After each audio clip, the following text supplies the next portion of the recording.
wake up to a dream of eating a cow straight out of the womb.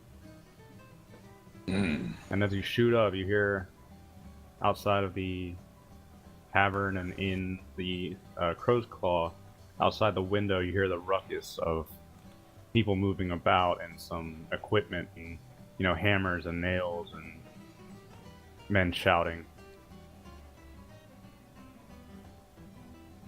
I sit up and I walk out. What's all this ruckus? As you step outside, you can see that at least a dozen men are out setting up tables and a small stage, and on one side of the field there's actually chefs out cooking and barbecuing and filleting and making all sorts of strange and awesome dishes. Roast porks and all the vegetables you could ever want. A man in a tunic, he comes up to you and he says, "Are you the Storm Lord?" Why, yes. Are you here to fight in my tournament? Well, no, but the Duke actually, he caught wind of your tournament that you planned to be held, and, well, in order to express his gratitude over last night's incident, he requested that the finest chefs in the city come out and prepare a banquet for your little tournament, as well as set up some entertainment for those who will not be participating. He decided to make it something of a small festival himself. This is acceptable. Yes. Everybody should be here to see the display of power that should be had. Yes, and a couple of the builders have taken it upon themselves to spruce up your little arena that you made. I think you'll find it acceptable. There are now benches, and a few people have actually come from the city to watch. You'll find at least 40 out now, and I think I see a few more coming. This will bring great honor to my competitors, and it'll show further the strength that the Stormlord has. Right. Is Master Tarrington around? Oh, yes. I believe he's, inside. Well then, if you'll excuse me. And I'm gonna walk over to the builders as that guy walks off. Yeah, one of the builders, he looks up at you and he says, "Look here, fellas, got the Storm Lord himself. In the flesh. The Duke's greatly pleased about what you did last night. So we're out here fixing you up. I I'm hope you find it greatly acceptable. pleased with this as well. Is there anything more you'd want us to do? We've got banquet tables and those chefs over there making up a great feast. And No, I believe think a this few is- bards are coming out as well." I believe this is adequate. Excellent. It could be a spectacle for the people, but for my competitors, I only want to see one thing. I want to see their strength and their ability. Nothing else matters. Well, that's proper honorable of you, isn't it? I'm looking forward to it. It'll be a good display. And I'll walk away. Have any of the competitors started ambling in yet? Yeah, you see, it's still fairly early in the day, so three have gathered up and they're ending among themselves, and they're talking about the arena, and one of them's greedily eyeing the chef's tables. I'll walk over to the group of them. How do they look? Do they look like they would be capable fighters? One of them is a tall but slightly skinny man. He's shaved on half of his head, and he looks truthfully like a bit of a punk. He's got a leather vest with no sleeves on, and his pants are ragged and torn. He looks a bit skinny to your eyes, but he looks up at you with no fear as you approach, and he even seems to be eyeing you up a little bit.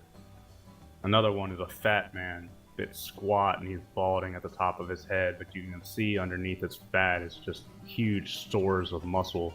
Every step he takes just kind of crushes the ground underneath him. He's wearing a big jacket. And the other man is, well, your typical strong man. He's just about 6 feet, so you're still taller than him, but he's got as much muscle as you do. He's very thickly built, and he's just shirtless, standing around.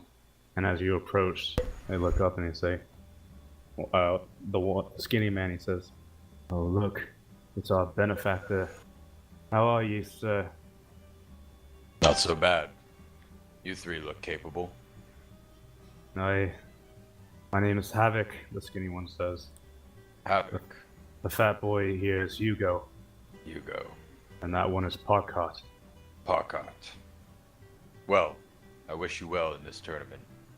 I'll explain the rules when the rest gather. I wish you Looking well. forward to it. And I walk away. Does he always just walk away like that? There he goes, he does. I say Bernard, what needs to be said. what are you doing? You hear the same din outside of your windows. I'll probably mill about for a bit in the inn, kind of waiting around for the whole event to start. I'm gonna wait to meet with the Duke until after the ordeal is over. Yeah, as you're milling about in the third room, the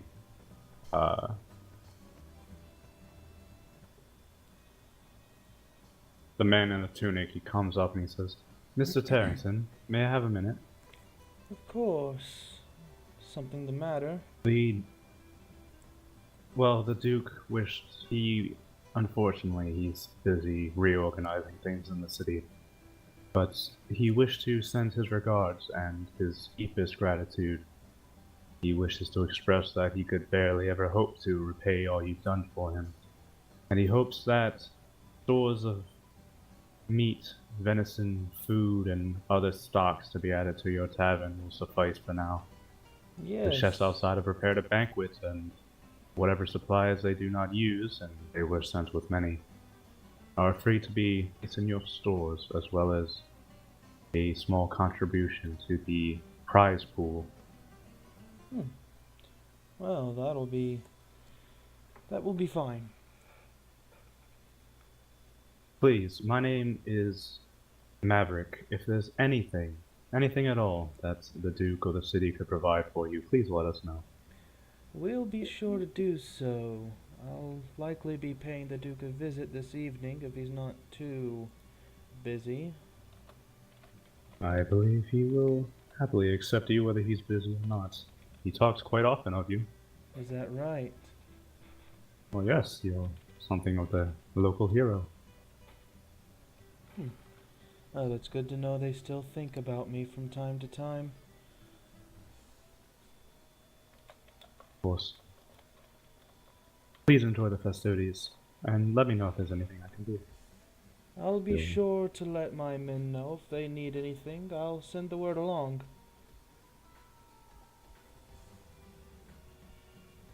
With that, he will bow out. Alright. Actually, how long do we have until the tournament starts? Well, it's early morning right now, so really whenever you guys want to start it, whenever Yeah. Yalmar wants to do that. Before I'm gonna- it all I'm gonna- starts, I'm gonna head into the city towards where Lane said her mom lived to see how that situation is. Yes, as you head into the city, you'll see that there's actually work as soldiers go around and remove the boards from the houses. Near the gate of the first ring, where they had that makeshift hospital, they've instead converted it into some sort of rehabilitation. It turns out that while the disease wasn't particularly lethal, it really drained people. They went sometimes days, or some people went the whole week without eating, and are left in varying states of sickness. As you peer through and you go by, you can see that while many people are in the hospital, Lane's mother will indeed be in there, near the back corner, being tended to by one of the uh, emergency nurses brought on. Okay. She seems very frail and weak at the moment. That's all I needed to know. With that, I'll save the other stuff until after the tournament. I just needed to know if she was still kicking. As you're walking through the streets, you feel a hand clasp your shoulder. Looking over, you can see it's the young Lieutenant Bran. He says, "What brings you into the city today, Bernard?" Oh, I was just checking to make sure that my... what would I call her? My student's mother was still healthy. Seems the disease didn't quite take her. That was a nasty bit of business there, wasn't it? Indeed. You wouldn't happen to know anything about the cause of it, would you? Even the Duke himself. Oh, he was under the same spell. I looked into it a little bit. Had some connection with someone in the city. Do you have any ideas or clues about it? Someone was possessed by a demon, which seeked to spread chaos. I expelled the demon from them and sent it back to the void. Someone was possessed by a demon and survived the ordeal. Yes. Who was it? Well, that depends on what happens if I tell you. Roll a insight check.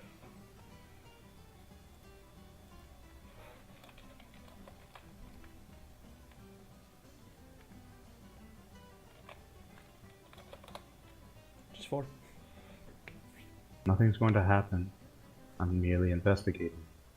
You understand that with my position, I have to know what's going on in this town. And really, seems like whenever you're in town, bad things always seem to happen.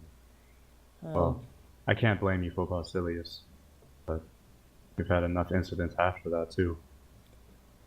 You understand we're not looking to have replace Basilius with another menace. No offense. None taken. People seem to be drawn to my power, trying to take me down. It's as simple of a matter as that. Well, then I hope you take no offense by this either. Perhaps it would be better for you to spend most of your time outside the city.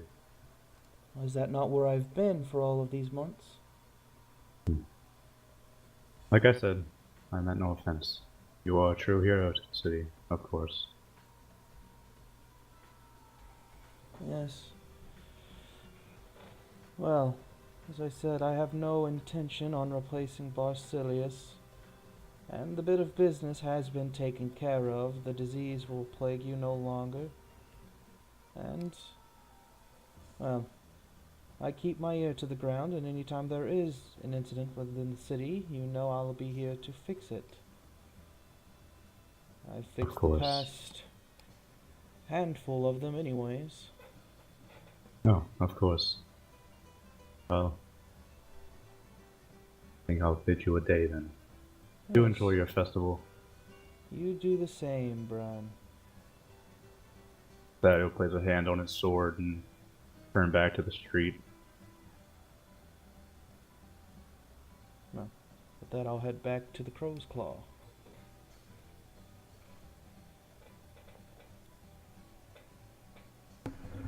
I'm just waiting for all the fighters to assemble. And Yeah, then once Yomar. they're all there, I'm gonna address them. Yomar, you see, as the time passes, more and more people arrive. The chefs have begun placing out preliminary dishes onto the banquet tables, and Hugo has led the charge and is starting to devour. Peasantry and citizens and merchants all arrive. A few bards take the stage. and you can see assembling near the arena are about 6 more people. One of them, you wouldn't recognize, but Bernard would. It's good old Chadathan, who I have decided to include in the festivities today.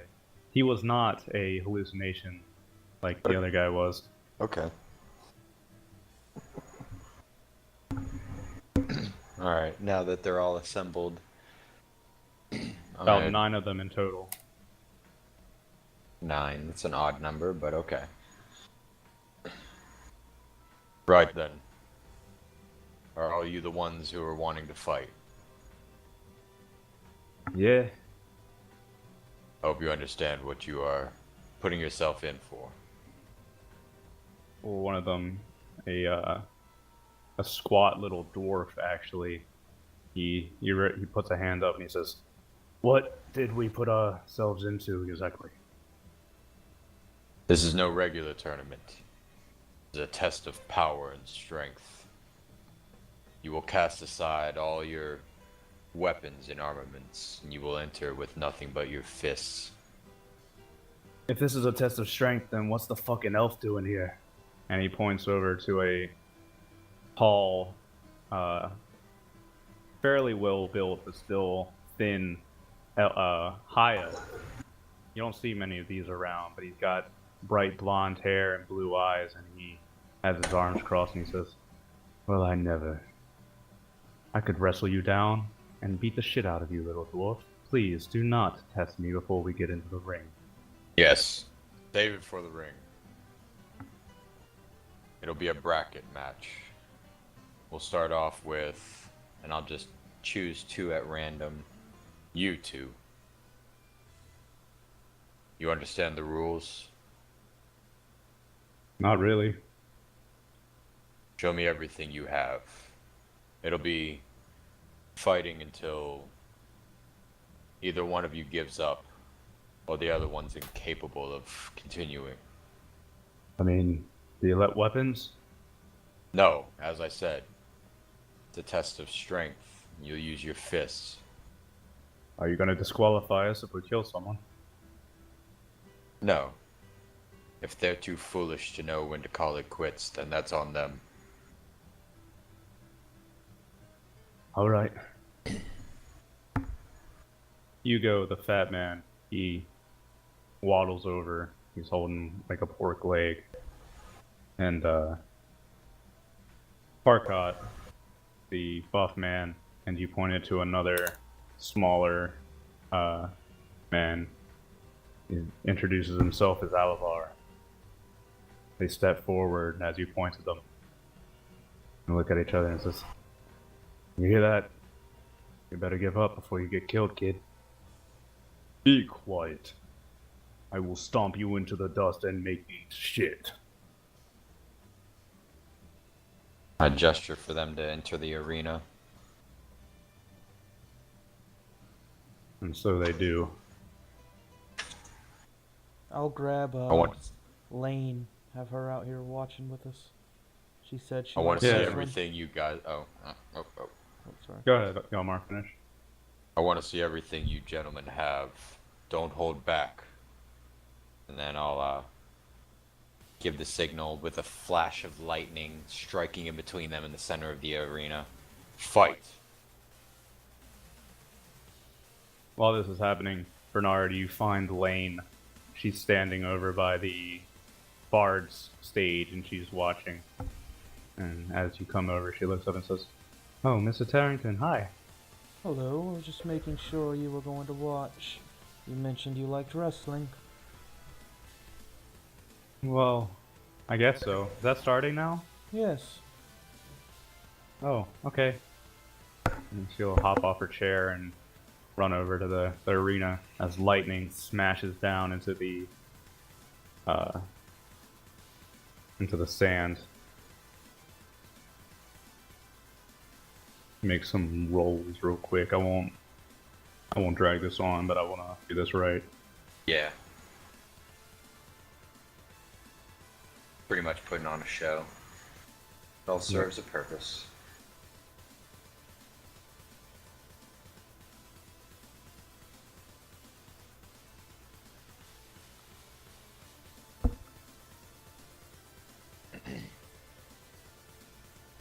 So as it starts, Parkot, the taller man, he flexes his muscles and starts pointing to the crowd, showing off. But as the lightning strikes down, he's caught unaware as Alavar. He just runs over and with a flying punch clocks him right in the face.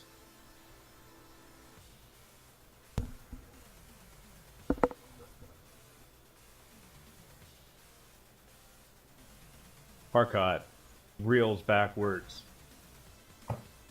and then he lunges forward for a wrestling drop, driving his shoulder into Alavar's stomach and then just picking him up and slamming him down. And the crowd is now gathering around the arena. It's like, ooh, as you hear Alavar just coughing up a lung. As he slams into the sand, however, Alavar picks up an elbow and repeatedly drives it into Parkot's head, hitting his temple a few times, and after a few, he rolls over to his side, grabbing his head, and now blood's pouring down from his forehead.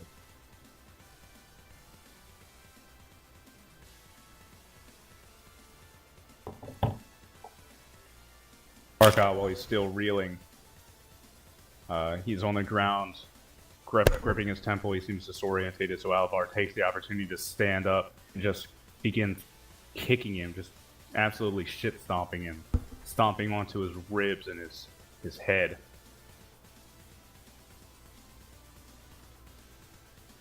Finally, as Alavar is kicking, Parkot finally reacts. He grabs his leg and drops him, slamming him down into the sand before climbing on top of him in a full mount and just repeatedly punching him in the head. Ooh. You should yield. That looks dangerous. Alavar, he doesn't even hear you at this point as the crowd's enjoying this.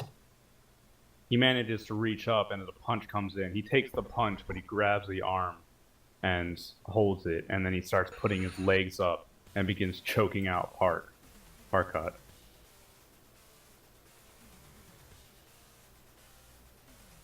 And as he does so, he nat 20s.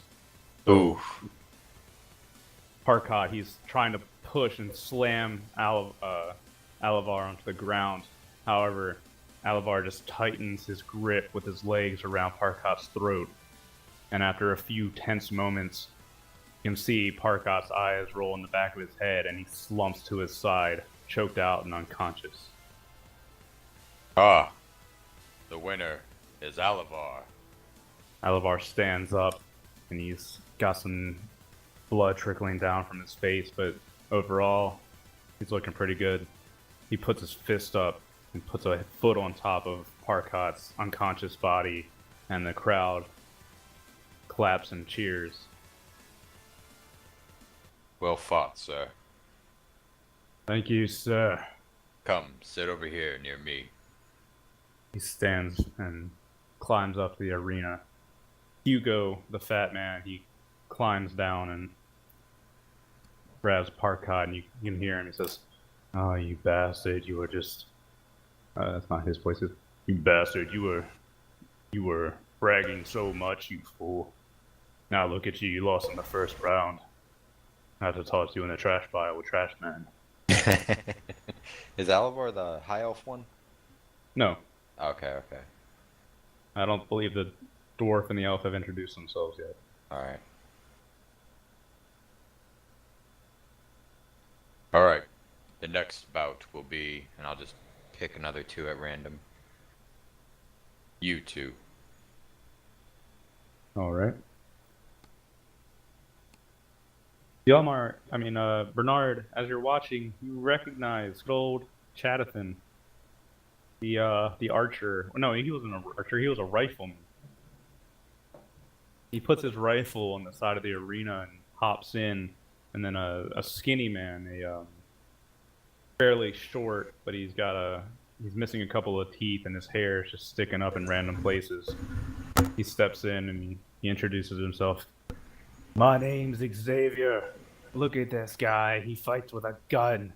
I fight with my fist like a man." And Chadathan's like, "You're no man. I am the true Chatterton.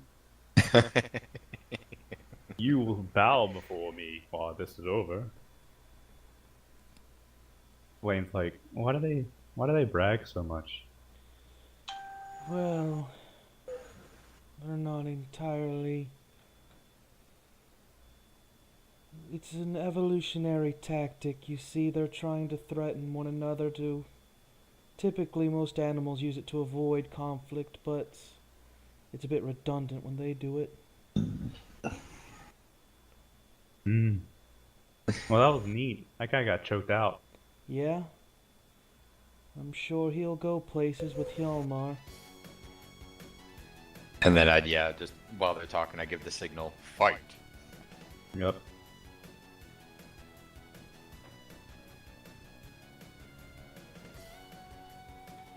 They seem evenly matched. They have similar builds. Chatterton might be a little bit taller. Chatterton takes a wide stance while Xavier is in like a street brawler. Xavier steps forward, and a street brawler sends a quick feint right fist before a large overhand left. But Chatterton, he moves with the skill of a fencer. With the overhand left comes in, he just moves in and two punches, one in the square in the nose and the other one right in the throat, and Xavier is forced to back off and chokes up a bit. Xavier, furious now, he steps forward and sends a great heel kick straight towards Chatterton's stomach. Again, Chatterton, he just steps to the side, grabs Xavier's ankle with a thrust, forces him down as if he was shoveling. You can see that Chatterton really has some skill. What do you think of this one, Alavar? Well, he's skinny. He looks like he knows how to handle himself. I agree. However, as you're talking, Chatterton, he gets a little too comfortable, and Xavier is dropped to the ground. He sweeps and sends Chatterton sprawling onto his back. And Xavier, not wasting any time, just scrambles over and starts hammer fisting down onto him. Chatterton desperately putting his hands up to defend. But as he does so, a hammer fist comes down, and he reaches up and grabs Xavier's wrist, and then with a sharp bend, you hear something snap as he drives it to the ground, and Xavier starts screaming in pain. Seems he's had it. In a rage, he steps up, and then suddenly you see him reach into his pocket and pull out a small blade. Chatterton sees this, and as he pushes himself up, Xavier goes and stabs at him, but he wipes down with a chop, and the blade goes flying into the sand, and then Chatterton just reaches up with two fists and drives it straight down Xavier's nose, and Xavier goes sprawling with a bloody nose onto the floor and is knocked unconscious. Hjalmar stands and he steps into the arena and he walks up to Xavier's unconscious body and grabs it by the scruff of, his neck pretty much, and just doesn't even say a word and tosses him as far as he can out of the arena. Yeah, he just goes flying, and you hear over by one of the banquet tables just like the screaming of peasants as Xavier's body crashes onto it. Disgraceful. Chatterton, the prim and proper Chad, he looks over to you in a small bow and he says, "Yes, but it was nothing I could not handle, sir." I can see that. Please, join Alavar over there. With pleasure. Next, you two. As you're picking people, the dwarf, he comes over and he says, "Oi, lad, are you just picking these at random?" Yes. That's No. life, isn't it? I suppose so. Never know who you'll fight and when. You'll Havoc. get your turn. Right. Havoc, the tall, skinny man, the punker. He hops into the arena, and then you can see a fat man, a bit smaller than Hugo, and he doesn't seem to have that built-on layer of muscle, though. He steps in, he says, "I am Drummond. I wish you good luck, small, frail stick man." Yeah, you too, Fatso.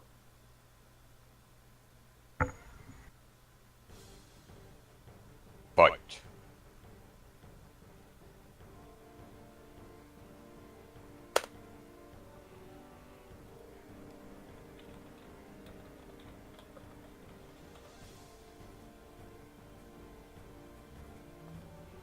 Havoc, he circles around the arena a little bit. He doesn't have much muscle built onto him, and while the fat Drummond, he just stands there watching as Havoc steps around.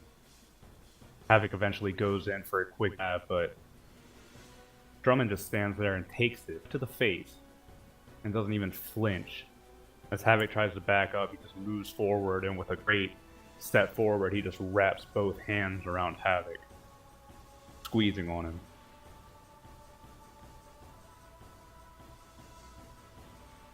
Havoc, he tries to, wiggle free and push out, but every resistance, Drummond just squeezes and he says, "No, you're not going anywhere. Give me a big hug."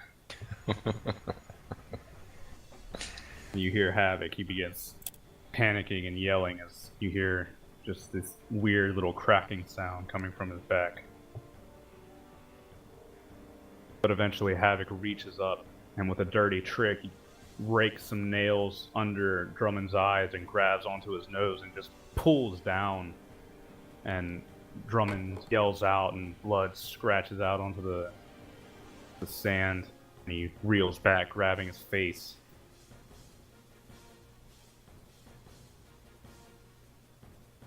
Drummond now, he's upset, so he goes forward and sends a ham fist over at Havoc, but Havoc now, he's getting to the swing of it.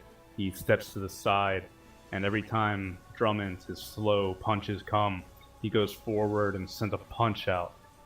And Yalmar, with your keen sight, you can see he's actually going for specific pressure points and painful places on the body. Like he'll punch under the neck, right under the side of the jaw, for a very sharp blow to the kidney. And Drummond, he staggers around, unable to deal with it. This one's a tactful fighter, I see. However, you can only keep this up for so long before Drummond, in a burst of speed that you weren't expecting, whips around. You can see his fat just flailing around. And he just whips around and spinning back fists Havoc. And Havoc is thrown back a couple of feet before dragging and sliding across the sand, gripping his face. Drummond steps forward, but then Havoc, with his lithe figure, he just places two hands behind his head and springs backward and sends 2 feet straight up into Drummond's jaw. They seem to be trading blows fairly good. As Drummond reels back, Havoc steps up and punches forward, trying to punch at him. But Drummond reaches up and grabs Havoc's thin wrist. Havoc tries to pull back. You just hear this awful crunching sound as Drummond squeezes and then drives Havoc to his knees.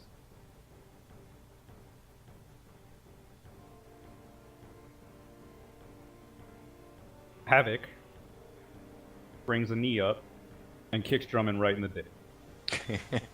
Straight in the dick. And they're both reeling now.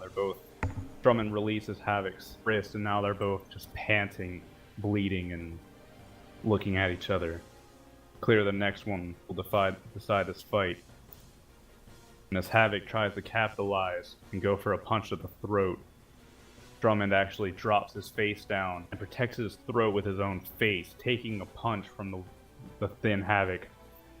And Havoc, seeing it coming, he tries to step out of the way, but Drummond actually leaps off his 2 feet and throws his entire body mass at Havoc.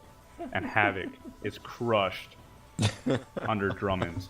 Havoc is the You can't punk kid, actually right? see Havoc for a minute, and then Drummond pushes himself off, and you can see Havoc is unconscious on the sand, and Drummond stands up, panting, flailing his fat around, victorious.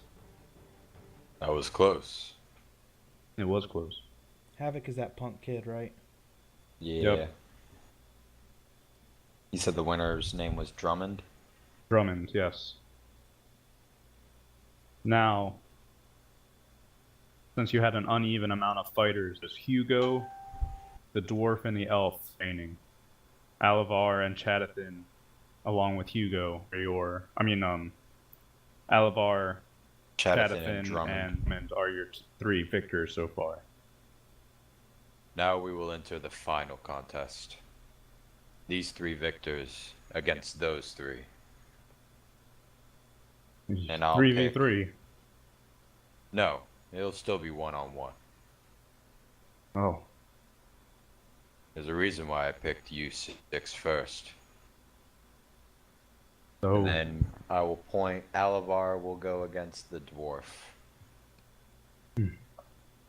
alright. Size and muscle doesn't mean everything.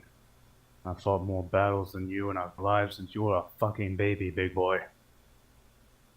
Yeah, right. When I'm done with you, I'm gonna pull your beard off. Right then. Let's get to it. Fight.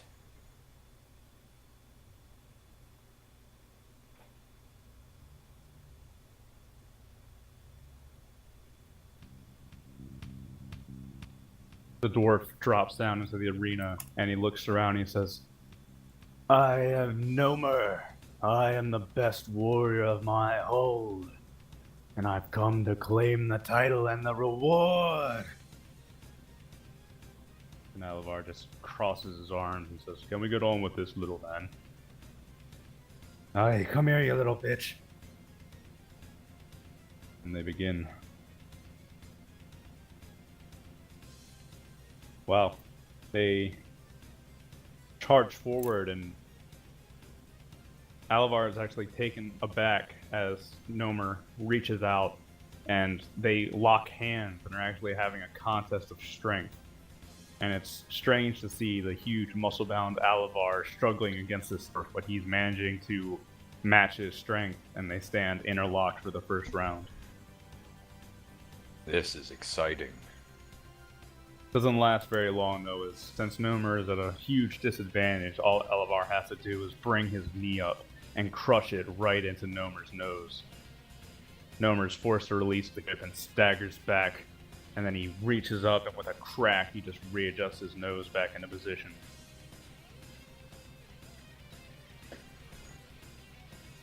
Nomer goes forward and he's screaming in rage. Alavar, he just stands there, and as Nomer approaches, brings up his foot, just kicks him again, straight in the face, and Nomer's forced to pull back again. Alavar looks down at him and says, you may be strong, but you have little limbs like a baby man. I'll show you a baby man, you prick. Nomer, this time, Alavar doesn't see it, but as he's reeling, Nomer actually drops down and picks up a bit of dust and sand. And as he runs forward, Alavar tries to kick him again, but Nomer throws up the sand into his face, blinding him. And as he does so, Nomer just comes up, pulls a fist over his shoulder, and then drives it straight into Alavar's solar plexus, and you just hear him coughing up a lung. Ooh. Sucks getting hit there. Alavar, he doesn't respond well to this, and he reaches down and grabs Nomer's beard. And he's like, no, not the beard! And then Alavar, he jerks it straight down and forces Nomer to eat dirt. And he just grabs him by his head and dives his face into the ground. Nomer is his hands flailing behind him. He reaches up and grabs Alavar's wrist, and with a very surprising display of strength, actually grabs his wrist and throws Alavar a couple of feet through the air before he does a front flip and lands right on the back of his neck. And you hear all the crowd goes, ooh, as you hear this nasty crack coming from Alavar's neck. Ooh. Alavar, he's reeling and he's dazed, and Nomer wastes no time going up, and with a huge iron fucking foot, just plants it straight onto his ribs. And again, you hear this just awful crunching sound as Alavar's ribs are cracked beneath him.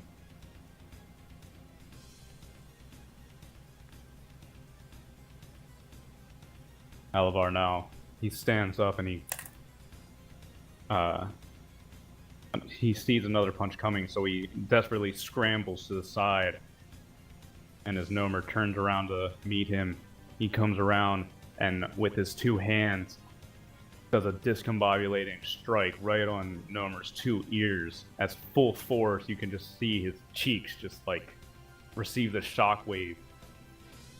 Nomer staggers back and he seems to be completely disoriented from it. But as Alavar has to recover, he slowly pushes himself to his feet. Nomer has enough time to react. And again, just this huge iron kick straight to Alavar's shin. And you hear this very nasty thud as the foot connects and Alavar's leg is thrown out completely from under him.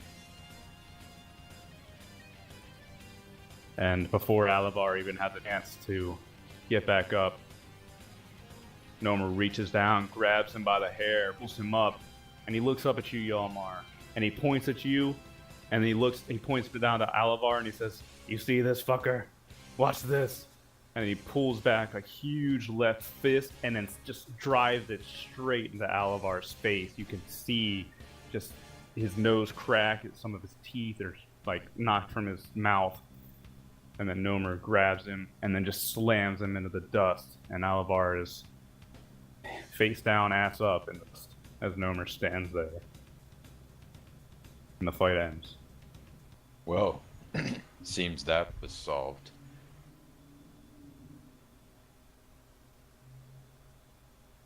Nomer, he's panting a bit and he strokes the beard and he says, "That fucker tore out a single hair of my beard. I'm gonna hunt him down after this is over. Fucker." There'll be no need for that. Come, over here. You, Yeah. Chadathan. And I'll point at the high elf is left, right? Hugo and the high elf. Alright, yeah, I'll Chadathan versus the high elf. The high elf, he hops down and he's just doing some mild stretches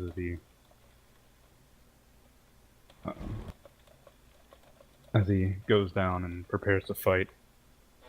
Chadathan, with his refined grace, just quietly drops down and he steps over and he bows and he says, "It is quite the pleasure to fight a honorable man such as yourself. I can tell by your bearing that you are quite skilled." And the high elf says, "Be quiet, child. I have no need to discuss any of this with you. Just be prepared to eat some dust." How rude. Activate Ultra Chad.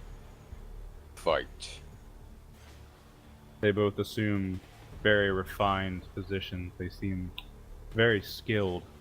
Although, while Chadathan has a bit of a grimace on his face, the high elf just seems bored.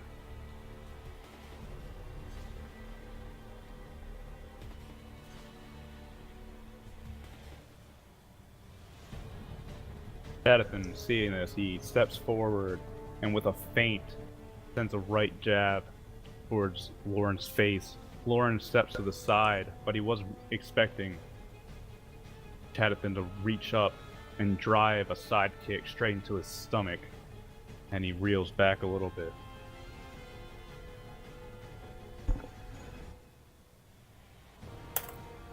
Lauren seemed to have been taking this fight a little bit easily, but then after getting hit, he rises up and with a quick flurry of blows, just 3 quick punches, 2 in the chest and then 1 right across the jaws. Chadathan is forced to step back a bit.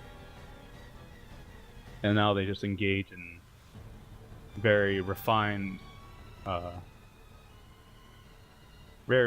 boxing. They circle around each other. One will step forward and throw a punch, and they'll block it, but the other one will then step around, feint, and throw another punch. This time, Chadathan, he goes in and manages to find an opening, sending a quick left jab into Lauren's face, and then another one right into his stomach. Lauren responds with a quick left hook, and now it just seems that they're just quickly rapid fire exchanging blows. Chadathan unsuspectingly twists around and sends a spinning heel kick right into Lauren's chest. And Lauren is sent back a bit. He manages to keep his ground, but he grabs his chest and now he's coughing up a bit. Chadathan, keeping up the momentum, he dives forward and with a Superman punch goes in and breaks through Lauren's defenses, cracking him right in the face. And with a natural 1, it seals Lauren's fate. As Lauren is still reeling from it, Chadathan goes up, grabs him from behind, and despite Lauren's attempts, he quickly is choked out, leaving Lauren unconscious on the floor. The fight only lasted maybe 20 seconds at most. Quick and clean. Good fight. Chadathan just gives a small bow and he reaches down and grabs Lauren by the scruff of his shirt to pull him out of the arena. Alright, you two are the only ones left. Make it good. And I'll point to Hugo looks up and says, "Who am I fighting?" This one here, Dromond. Oh. They both hop into the ring and Hugo says, "Hey, how much can you eat?" "Well, I can eat a whole banquet. How much can you eat?" "Well, one time, I raided the entire storehouse of the castle a bit south of here." I'm like, "There's no castle south of here." Like, "Shut up." Let's get it going. And with the final crack of thunder and lightning, fight. The two fat men, they waste no time before charging at each other and sumo wrestling.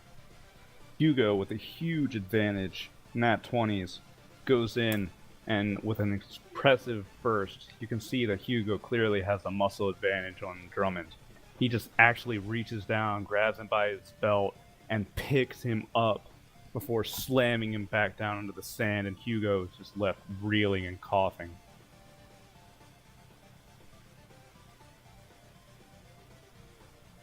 Drummond, he's so fat that he struggles to stand, and Hugo gives him no time. Hugo just waddles around him and quickly, just every time he tries to stand up, he'll stomp on a hand or send a kick into Drummond's face and ribs.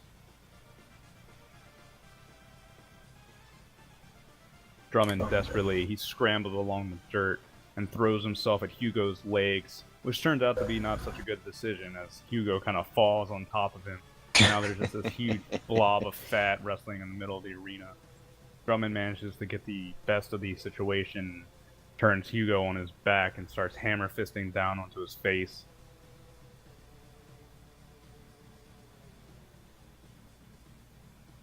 Hugo now will quickly push himself back along the sand and stand up. Drummond too will stand up, and Hugo goes forward and throws his head out and headbutts Drummond right in the head. And you hear this nasty ooh as the crowd watches Hugo headbutt Drummond. And Drummond now, he's looking very out of it. That first hit really did a number on him. And Hugo capitalizes by going forward and with a huge, heavy fist, overhands right into Hugo's face, Drummond's face again, and the big blob of fat can stand no more and drops to the sand. Seems we have our winner.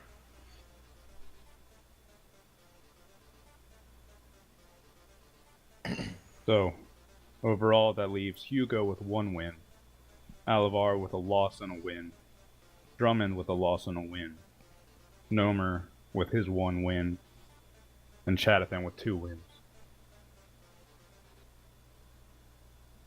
All of you fought well except that one. You can leave. And I'll point to what was his name? Which one? The knife guy? Yeah.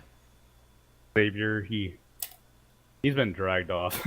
Yeah. He was unconscious on the banquet table, so now some of the chefs have come over and they just dragged him off to God knows where. I would like Alavar, you fought well. Nomar, you as well. Jonathan and Hugo, please join me over here. The rest of you, enjoy the banquet. Sorry that you didn't win. That's okay. Bernard's going to find... Oh, what was the elf's name? Lauren? Lauren? Lauren, yeah. I'm going to find Lauren and Havoc. Alright. For 1 second. I just invite the Alavar, Nomar, Chadathan, and Hugo to sit at a table with me. Yep, I'm writing down their names. Yep, I am as well.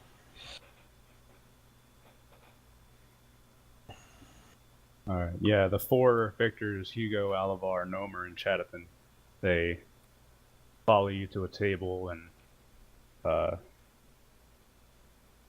they're laughing among themselves, and the dwarf, he says, "Ha! You really showed it to that high elf bastard. Good work, lad." And Chadathan, he just nods and says, "It was nothing really. I've been studying as a pugilist my whole life. Although I do prefer the muskets myself. Aye, we like those too in my hold. They're good little contraptions. Flying balls of lead, that's how you really fuck someone up." I concur. Wrong. If you 4 would have it, I'd like to offer you something more than just excellent beer and money. How would you like to join me and become the first of my students and chosen warriors? The Hugo, the fat man, he pipes up and he says, "Well, what can you do? I haven't seen you do anything." I'll aim up at the mountainside that's like not directly above the crow's claw, but like in the distance, and I will just send out a massive shockwave punch towards that mountainside. Yup, you knock some of the dishes off the table with a recoil, and the shockwave punch flies over and slams into a side of a mountain that's pretty far away, and then you can just see trees shaking and boulders start falling down in the distance. And Hugo's just wide-eyed, and his mouth's agape for a moment, but that might just be him stuffing his face with another pork limb. And I can't promise this power to all of you, but I can set you on the road if you only study with me. Alavar is like, "How did you do that?" It's a long story, but if you join me, I'll tell you all. I'll teach you what I know as well. You all fight well. I believe you could fight better. Well, if you'll teach me how to do that, fuck yeah, I'm in. Right then. Please, over here. Have you gentlemen ever heard of Bugman's Brew? Fuck yeah, I have. Of course Well, I we have. it What all dwarf to hasn't? ourselves. All the Bugman's Brew here in Barboza, I have, and we have it. You're shitting me. No, I'm not. Please, let's go. Chadathan, he like looks over to Alavar and he's like, "What's Bugman's Brew?" He's like, "Don't worry, just get yourself a glass of it. Don't ask questions." Yep. Okay. We will sit at the table and make merriment. Bernard, you find they're, I mean, they're not together. Lauren is over there. He's sitting up against a tree, watching the festivities and nursing his wound. And Havoc is nearby, and he's just sitting with his arms crossed, I'll talk to uh, Lauren first. looking over at the distance. The High Elf glances up at you. His blonde hair is kind of messed up, and he's covered in dirt. And he's beginning to wrap up a few cuts on his arm, and he says, what do you want? I've never known a high elf to use his fists and not magic. High Elves are masters of all weapon craft. We prefer, some prefer spears, and not every single one is a master of magic, despite what the rumors might say. I see. Myself, I prefer the martial arts more. I'm quite proficient with a sword, a spear, and my fists, although that damn proper bastard he got me. I guess I should have taken him a bit heavier. Indeed. You didn't size him up as well as you should have. I mean, can you blame me? Look at him. He's a little, excuse my word, but a faggot. Yes, that may be the case of why I get so many victories. People don't size me up the way they should. Oh, I should have known better. Who are you? Bernard Tarrington. A pleasure. Lauren Delamusk. Indeed. Well, you know what Tialmar's going to do, right? What's that? He's going to be taking those people up into the mountains to train them to do all the crazy stuff he can do. I've heard stories about a Storm Lord. Well, Someone who can punch a hole through walls and shoot lightning from his body. and it's all true. And while you're saying that, Yalmar actually does that shockwave punch, and everybody watches as the shockwave punch collides into the mountain. And Lauren just stares in awe for a moment. We're looking up, and he says, "You can teach people to do that." Bernard cringes. Yes, he can teach people to cause landslides. That's something impressive. Yes, Well, it's too bad I lost, isn't it? it is. Now a dwarf will be able to outpace an elf. That's unfortunate in my books. Like hell. I bet he'll be running and crying. Elves can't use any of that special power bullshit. Maybe not. All they do is make a bastardization of magic into their runes. Maybe not. But I've seen the things Hjalmar can do, and he's a powerful man. Now, you may have lost that, but if you'd like to put yourself back on the right and narrow and learn magic, come to me in a few days. Why? Why would I do that? Well, Hjalmar needs students, and I wouldn't mind a bit of work myself. You may have lost your bout with him, but well, you can get something I've out heard of of this you. deal anyways. I've heard of you. You're the one that overthrew the old magister of this city, didn't you? Yes, I Something did. of a powerful man. Yes. In a way, I'm more powerful than Hjalmar. Make a persuasion roll with advantage. I won't say yes or no. Said in a way. In a way, yes. 27? 13. Oh shit. Hey, Yalmar, you want to get mental prison? Oh man, no thank you. Been there, done that. No bueno. He stands up, and you now see that he towers over you, Bernard, and he's sizing you up. He looks down at you and he says, Well, I just made a big mistake in underestimating people by their looks. Going by reputation. Well, maybe you will have some new tricks to teach me. Did you know I Sure, why not? Did you know I've slain several dragons at this point? I've slain one myself. We'll have to share stories. Huh. Meet me at the Crow's Claw here in, let's say a week when we can get started. Alright, I suppose I'll make myself comfortable in the city then. Yes, if you need a room, tell Trashman. Oh, glorious trash man. Yes, he's a bit And of he a looks over and stinker, but trash man's out there, he's by the chef's tables and he's shouting at them like, "Where are the pastries? Cookies? Cupcakes? Meats for all willing, but hell, pastries, man, sugar." And one of the chefs is waving a chef's knife at him and says, "Get away from my table, you're contaminating the meats." Yes, he's a bit of a stinker, but he is my stinker after all. By the way, I'll be making the rounds. I'll be here for a few weeks. Meet me next week, and we can talk about what offers I can give you. Fine, you'll see me there. Good. Then I'll go and meet Havoc. Yeah, Havoc's the skinny punker looking guy, and he's got his arms crossed and he's looking over. He's looking, stealing glances at the party table with Yalmar, and he just scowls. And as you approach, he actually begins to start walking away towards the city. Leaving the festivities so soon, kid.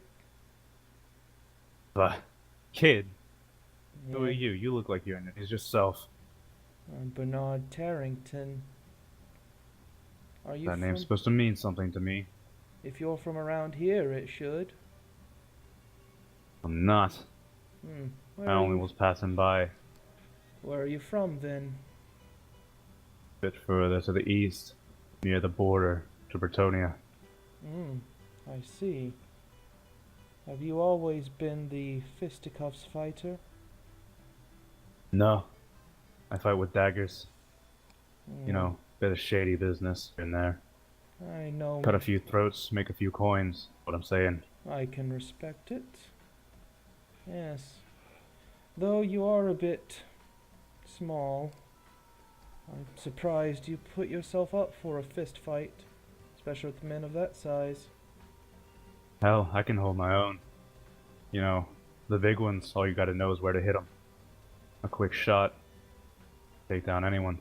Yes, but Head to head, it's a bit rougher. Why I lost. exactly. Too close and they'll clobber you. That's why I prefer to keep my distance.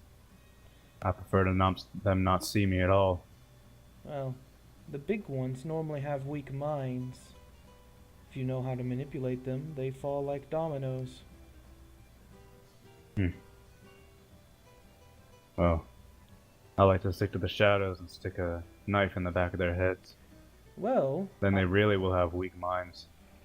Scrambled. I'll smile at that and say, well, there are tricks you can use to help your other skills. I'll use Mask of Many Faces to replicate him and say, He staggers back and he's like, "What the hell, are you a demon?" close. Not quite. You know, Hjalmar is going to be teaching all those fellows over there how to do his own form of magic, you could call it. I take it you saw the Don't shockwave. speak to me about those idiots. Yes, Fuck 'em. I'm not quite fond of them, but it's good to be able to use them. You see, having Hjalmar around proves to be quite useful when I need someone to soak up all the blades for me. Oh, is he like your servant? In a way, but I like when we're around each other, I like to call it a mutual partnership. It's good to be nice to them every now and then, but let's not mince words. They're all tools. I was part of a few gangs in my day. You have the same outlook as some of the bosses, Well, with nothing but expendable tools. that's why I like to be the boss and not just a follower. If you would like to be a boss, you can meet me in a week. Hjalmar may be teaching them the well, the path of the muscle, but I can teach you the path of the mind. You can learn all sorts of good tricks to complement those blades of yours. It could prove quite useful. Crosses his arm and sizes you up and says, "Hmm, Did you know maybe demon man." Did you know that before I came to Barboza and became a great hero here, another man ruled this city?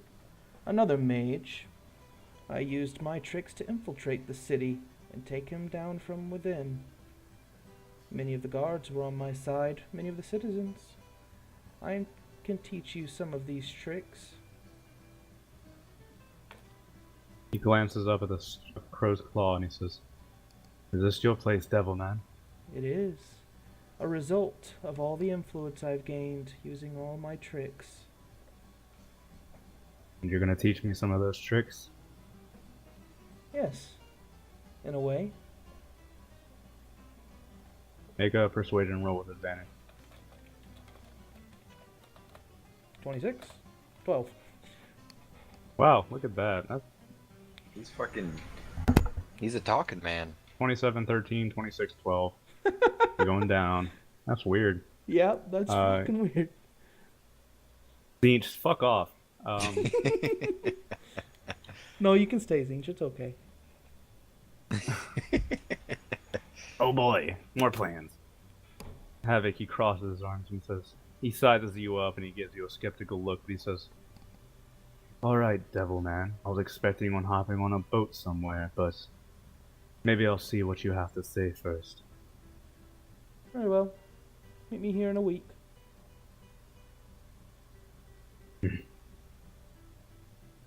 And with that, he'll off towards the city. Yep, that's all I had.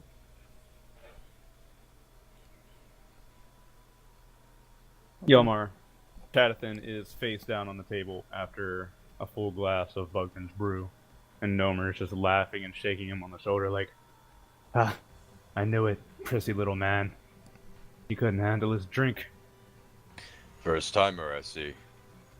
You seem brew's not acquainted. be- Aye, of course, but dwarf hasn't tasted the delicious taste of Bugman's. I wouldn't know what I would do. Other alcohol doesn't do it for me. Bugman's is a magical thing that It You know, is. dwarves, they can make alcohol out of damn near anything. They've got little mushrooms called plump helmets, and it makes a fine wine in a pinch. But Bugman's, he crafts it down. I think he even uses some kind of magical runes on his distillers. He's some kind of madman that... to meet the good old Bugman. Shake his Well. hand. I hate to burst your bubble, but I don't know if he's around. Now that you four are in my group. It seems the brewery has been done in. Abandoned, you see. Oh, I heard rumors. Some fucks burnt it down. Fear not, though. Oh. Given the opportunity now, you could join us in going and saving this glorious drink. It shouldn't go to waste. Do you agree? Where exactly is Ben's distillery? Oh, it's somewhere over in lands over that ways. Don't worry about where it is. We'll get there. We have means of transportation. My friend and associate, he owns this establishment here, and he has his ways of getting around. Alvar pipes up and he says, I'll help. That sounds like fun. Hey, Yes. we get to beat stuff up. Yes. Before we Will do you that, let us though, use weapons this time? there's another matter. Not tomorrow, perhaps I'll let you gentlemen sleep and rest, regain yourself, especially you, Alivar. You took quite a few nasty blows from Nomar here. Don't remind me. Has iron fucking feet. Yes, but now you are all brothers. Remember that. Nomer pipes up and he says, then that makes me the eldest brother. You go, be the second eldest. Tadathan, well, you'll be the daughter. And Tadathan just, And Hugo, he's over there and he's fat, and you look at him and he's had like a cup and a half of Bugman's, and he's perfectly sober to your amazement. And Hugo, he just leans back in his chair and he says, "Why do I have to be the youngest? You're stupid, lad." Oh, well, fine. Well, now that that's settled, please enjoy everything around here. In about 2 days' time, we're gonna go climbing to the top of that mountain. And I'll point upwards. The mountain where I purchased the real estate. Seems there's a giant up there that needs to be slayed before we can take it for our own. Oh, some giant slaying, huh? Yes. That sounds like fun. I'll have to admit, I'm quite excited. I don't think I've fought a giant yet. How about you, princess? You excited? And Jasmine says, she's excited. He'll get there. Don't worry, he'll get there. We'll do great things, men. I'll call this group the Storm Men. They all raise their glasses except Chatterton. Well, Chatterton, he does too. He's like, he's down, but he actually reaches out and lifts his mug up too. And he That's says, the spirit. he says, "Ah, to the storm men. Yeah, yeah." And yeah, that's all I have. Just making merriment for the rest of the day. Drinking all the Bugman's brew. All right. You spend the day passes with bards and comedians and musicians up on the stage. The chefs provide breakfast, lunch, and dinner. And everybody feasts in the banquets on the Duke's dime. Lane enjoys herself, eating her fill, going around, and she goes up to the table where you guys are sitting, Yalmar, and she claps and says, "Good job, guys, you did it." It's like, "Oh, thank you, little girl. Oh, you're a sweet one, you are." "Oh, you look angry. Is there something wrong?" No? Oh, sorry. Excuse me." "Okay." This is one of Bernard's students here. Her name's Lane. Oh, is Bernard like a scholar or something? Yes, he's a man of the mystic variety. He has great power. Oh, wizards not to be trusted, that lot. He does questionable things, but I trust him somewhat. Somewhat. Well, not my business anyway, what you do. Yeah, the day passes. As night comes, the peasants begin packing up and the chefs close up their tables, and inside, Trash Man is yelling at them to put all the leftover supplies into the storage area. And you can see, Bernard, that you've got several barrels of wine and ale and loads of meat and salted dried meat and vegetables and all of that good stuff. You were well stocked before, but now your stock room is basically filled to the brim. I'll walk up to Trash Man. Looks like we got ourselves quite the haul. Aye, that Duke really knows how to lay it on thick, doesn't he? Indeed. I also heard that Hjalmar brought us in some Bugmans. Is that all gone yet? Yeah, those fuckers drank it. All of Oh. it. Well, we'll have to get some more then. I fucking hope so. Tried a bit of it. Hey, I woke up in some place that wasn't a dumpster. Huh. I tell you what. Truly magical stuff. I know, first time for everything. I'll leave you to it then. I have a bit of business in the city before I call it a night. And, Mr. Tarrington, did you see anything about my mom? yes, she's doing fine now. Oh, she's okay. Yes. Oh, that's really good. I was worried. Yes, they were sure to isolate her so nothing wrong would happen. I'm going into the city now if you would like to swing by the hospital. Yes, could I? Yes, put on your dress though. We'll be meeting the Duke as well. Oh, okay. And I'm going to put on some of those fancy noble clothes that Mephisto made me a while back. Alright. Yeah, they're well kept, and Lane comes down in a nice white dress, and he comes up and follows you. Like, okay, I'm ready. Good. We'll swing by your mom's first and then go and meet the Duke. Alright. As you head into the city, the guards immediately open up the gates for you. And Lane rushes down the street to the hospital.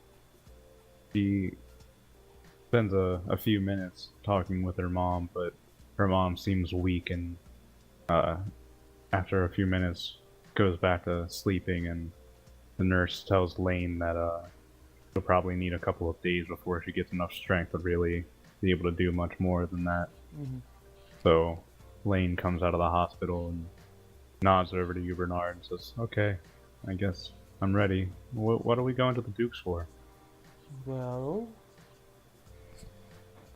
I figured it might be time for you to learn how to speak to nobility a bit, and he owes me a few favors. He's got a daughter that, well, perhaps you'd like to meet, and we can find someone to teach you how to use that knife I bought you. Oh.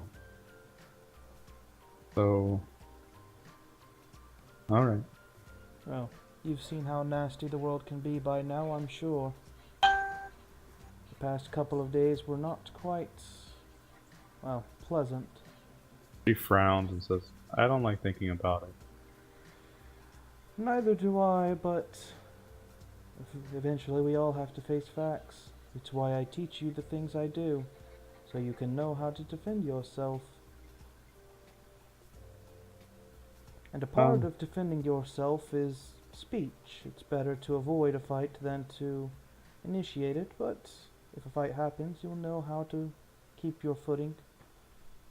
She fidgets a bit, and she looks like she wants to say something, but decides against it. Don't hold anything back from me. If you have something to say, go ahead.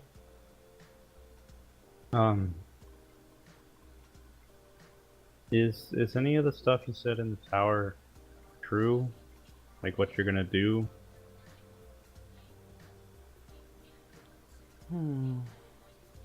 We'll talk about that tonight, back at the inn. You're a good guy, right? The world's not so black and white all of the time, Lane. Good and evil can be blurred at times. Perspective is reality, as they say. That answer doesn't really seem to satisfy her, but she holds her tongue and just nods at you. I'll explain a few more things back at the end, but there are too many ears listening. Not the time nor the place, I'm afraid.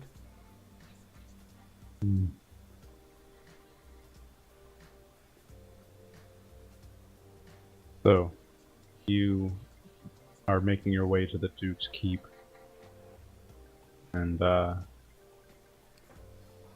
even though it's nighttime, the guards stop you and they look at you and say, oh, Mr. Tarrington. Well, the Duke's given us orders to let you in on your whim. Who's the little girl? Oh, this is my student, Lane. She's... Well, be on your best behavior, little girl. Oh, she will Don't make be. any scenes. Okay. Come along. You head into the Duke's Keep, and a guard, he sees you and he says, oh, good sir, the Duke is up in his tower now with his wife. I will call him down shortly. Please wait in the main hall. Of course. Bernard, you see a strange sight. You see two ruffians. They look like pirates in strange, colorful garb and cutlasses hanging at their belts. And they're just milling about in the main hall, and the guards don't even care that they're there. They're just standing around. I'll walk up to him and say, "Oh, I must say I haven't seen you around before. What brings you to Barboza?" What's it to you?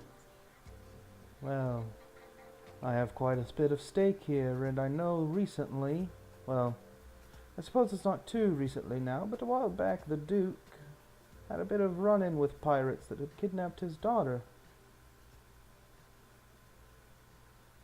They grimace and glance back at each other and says, well, I wouldn't put it like that. You see, it's a bit more complicated than all that. Is that You know right? how it is. Oh, I know how things can be. So, to what does Barboza owe the pleasure? And you hear a girl's voice. Actually, they've become my bodyguards. And you look, and you remember how Amelia looked in Kilia's version. She was much younger and smaller, less imposing. However, this Amelia, she's grown. She looks about maybe just under Lane's age. And she's dressed in very roguish clothes that don't seem fitting for a noble. And the two pirates, they step aside and let her come forward and says, actually, they're very nice people once you get to know them. Oh, I'm sure This they one- are. This tall one is Mayor, and the shorter one is Bill. They were tasked to, babysit. And, well, they're actually fairly nice. They taught me all about sword fighting and how to sail and how a ship works and all sorts of different useful skills. Yes. Most people my would father- say it's a bit unbecoming of a noble lady, but I agree wholeheartedly with the training. My father wished to put them to death, but, well, I told him I wouldn't call him father anymore if he did. So he relented, and now they've served as my bodyguards. There are a few more out in the docks on a ship. I see.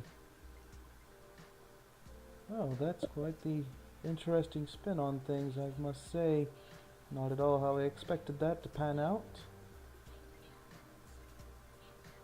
Lane steps forward and gives a small bow and says, hi.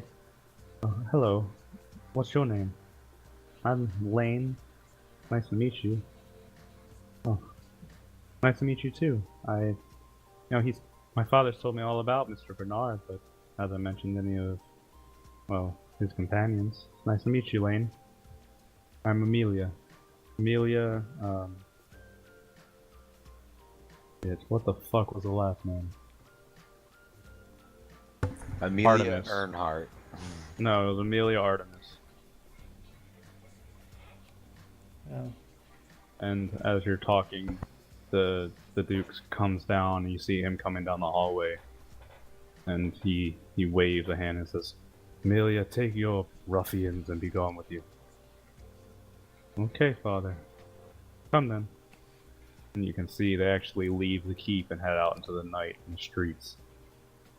The Duke gives an exasperated sigh and watches them go. Says, Bernard, it is good to see you, my friend. I hope the festivities went well. Oh, they went splendidly. I see your daughter is doing quite well. It's a bit of a shock. Indeed. I guess I was so under Barsilius' spell that I hardly noticed she had grown. I thought she would always be a little girl. Turns out, she was actually being raised by pirates. Well, on the bright side of all things, she'll know how to handle herself. No young noble's son will go grabbing at her when she's a little older, or she'll have his hand. I suppose that's one way to put it, although I had hoped to shelter her from all that for a little bit longer. I feel like I've lost some time. I understand, but times being what they are, you know. You have a child? Not mine. This is my student, Lane. He kneels down and introduces himself. My good lady, I am Duke Eli Ottens. If Mr. Bernard has decided you under his wing, then you must be quite a special little girl. Thank you. She is Bernard. a fast learner. Is there something I can help you with tonight? Well,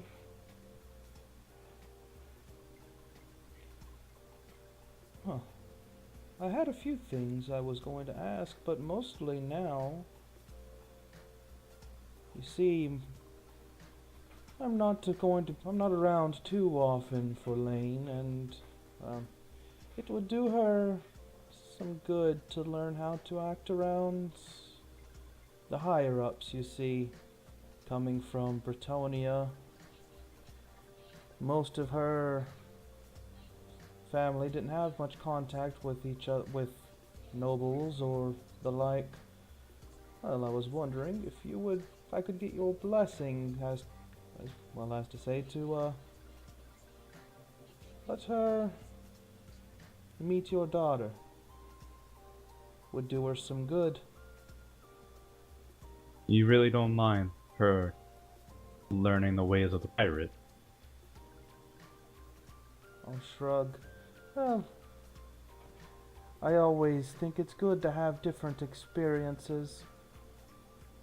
I've actually been wanting her to learn how to fend for herself a bit. You saw how the people act, well, perhaps you don't recall, but the people under the plague acted quite ferociously. Yes, and I wish to ask you a few questions in private about that as well sometime. Well, I'm free tonight. What questions could you have? Mainly, you seem to know what caused that. Indeed. Mind cluing me in? Well, as I told Bran, a demon possessed a man, and that man possessed by the demon caused the plague. This man, does he still live? Indeed.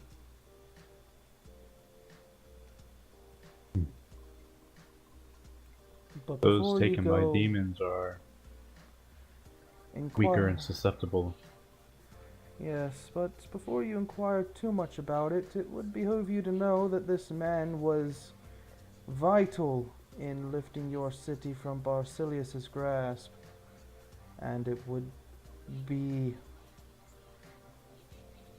a poor turn of fate should something happen to him, because he fell to such things.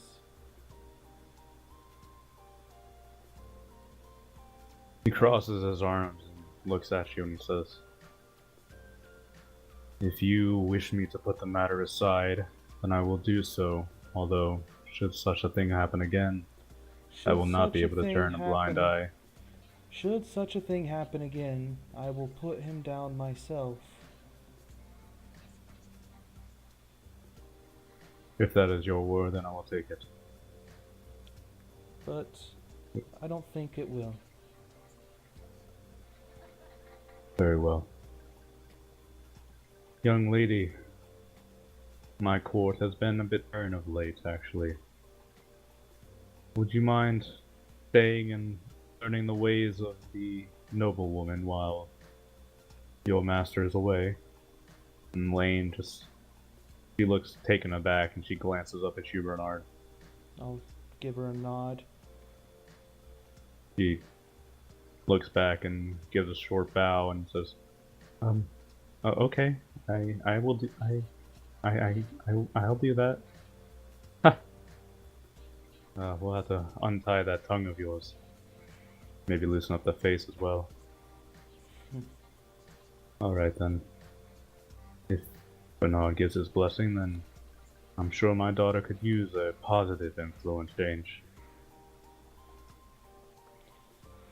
Well, if that's settled, I appreciate you giving her the chance. Thank you, Eli. It's no problem. Like I said, if there's anything you need from me, Bernard, all you have to do is ask. I will keep that in mind. How is your mining operation coming? Quite well, actually.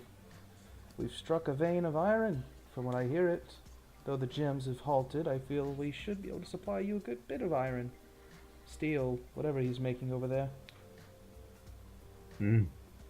We certainly could use steel. Steel is vital in making ships. Yes, hopefully once Barak Var is all squared away, we can get another sort of deal going between you and the dwarves. Two of the finest navies should be working together with these times. When you say that, Eli tilts his head at you, and he just seems very confused. I'll give him a sly grin. Oh, don't think too hard on it. When Barboz is in trouble, I'll be here to help. No matter where I am. I suppose that is disturbing, but I will think nothing of it. Oh. Well then, is there anything else, Bernard? No, I thank you for your time.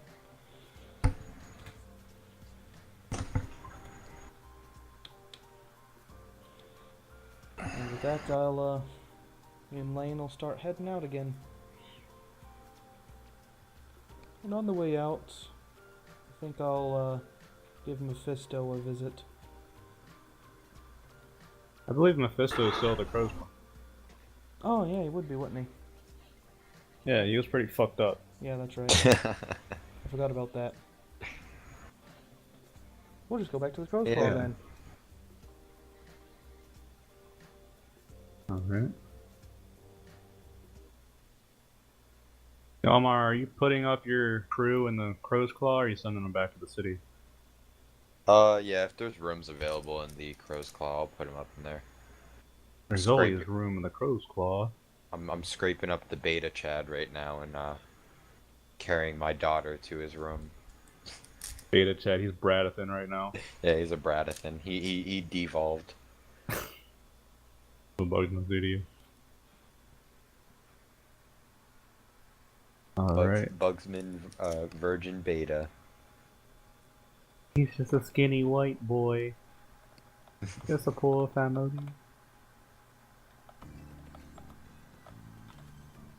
Ah, fuck it.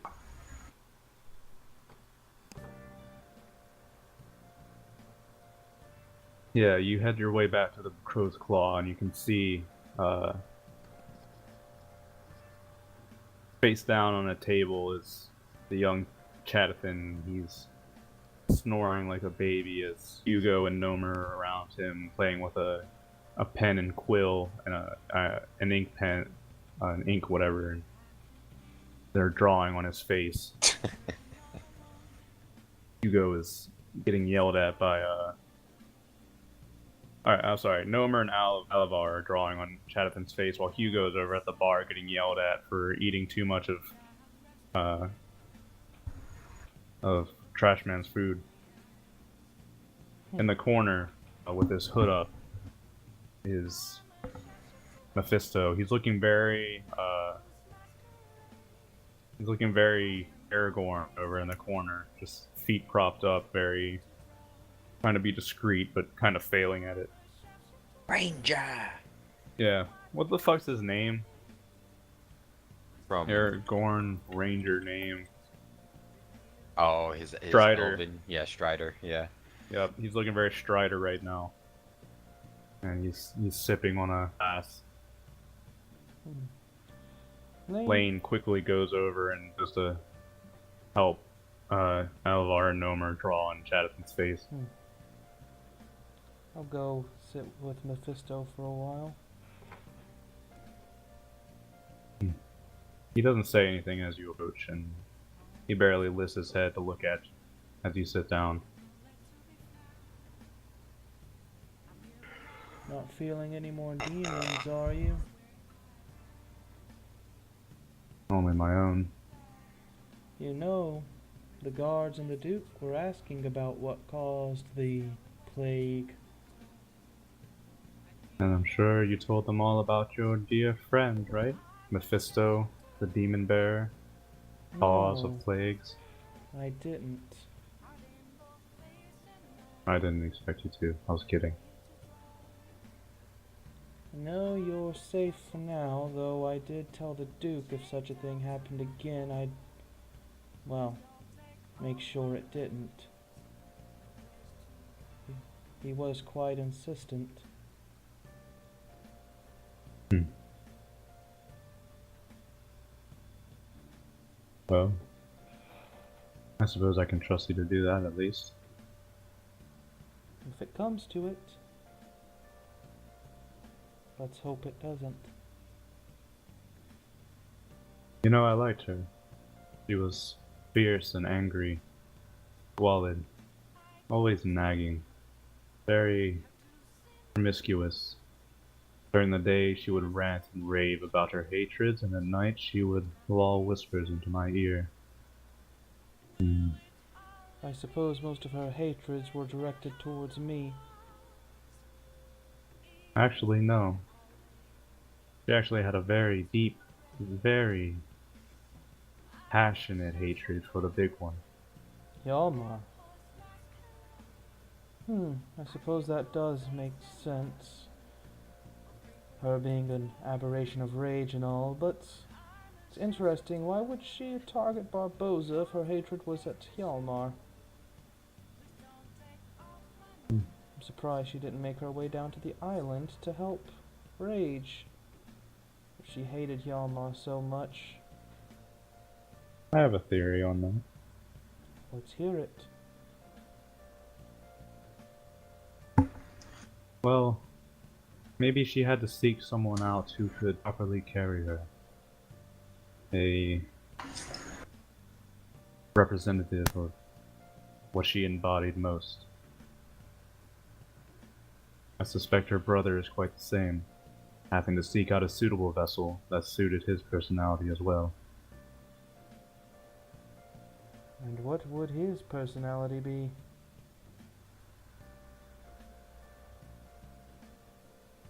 Good question. I suppose someone with great ambition. Someone who sought power over all else and stepped on those to get what he wanted. That's not boding well for things, is it? Does anything ever bode well for you? Not quite. You know, there's strange rumors coming from Bretonia, too. Is that so? Whole villages on the outskirts start going missing, and strange lights, green lights, growing around that large sign. That is interesting. If I had to guess, it sounds like they're performing some kind of magic out there, using sacrifices and the like. This is likely. I'll have to look into that. Though I suppose we'll have to make some more progress on this relic, or Big Brother's going to get upset at us.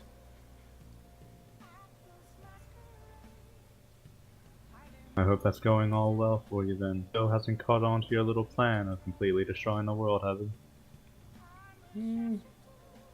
One of them has, but he knows I'm his best bet of getting out of here, so he doesn't care. Apathy, greatest weapon of all.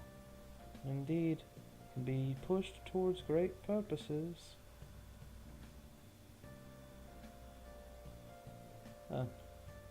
I've been meaning to ask, what's with the little girl? She is my student. You're taking on students? Wow. Well, someone needs to carry the torch, just in case. How terrifying. Poor girl. Yeah, we'll see what happens. She's a quick learner. Learned to heal all by herself. That right? Indeed. Not easy. No, it's not. Comes naturally to her, it seems. You hear? All of them are bragging over there at that table. Apparently the big one's going to be teaching them how to blow up mountains or some such nonsense. Yes, he is doing that. Going to cause a damn avalanche is what he's going to do. You don't suppose that's going to cause you any issues? I hope not.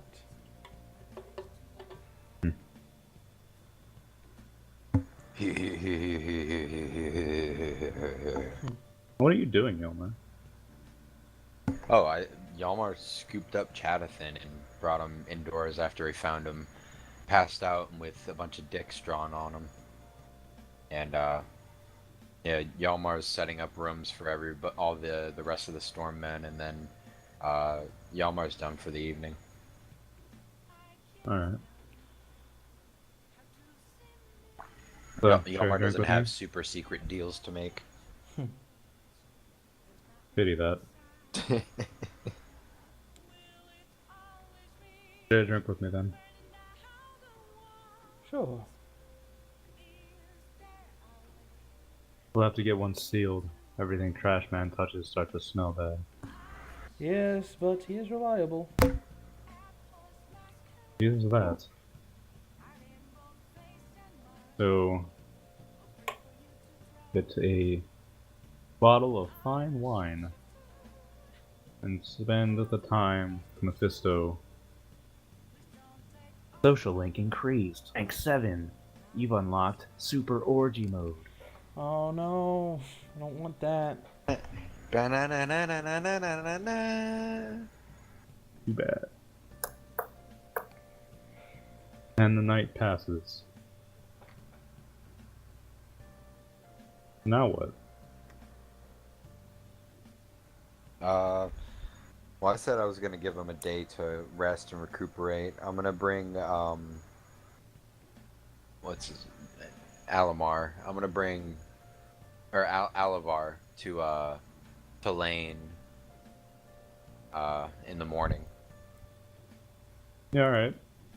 Lane's down there and she's holding her nose as Trash Man brings her some breakfast. Oh, He's you let here. him touch your food? He's the only cook here. Oh, how unfortunate. Wait, that means he touches my food.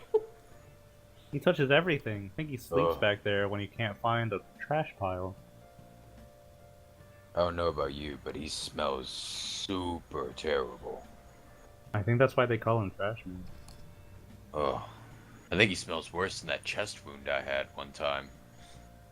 Trash Man. Anyways, this is Alavar. You saw him fight yesterday, and he also got a bit broken. Oh, he looks like a wrestler too. Yes. Yeah, I saw that. You made a lot of cracking noises. Yes. Yes, I did, little girl. Do you Did think it you hurt? could fix Yes. him a little bit? Like you did with me. I can try. Here, sit down.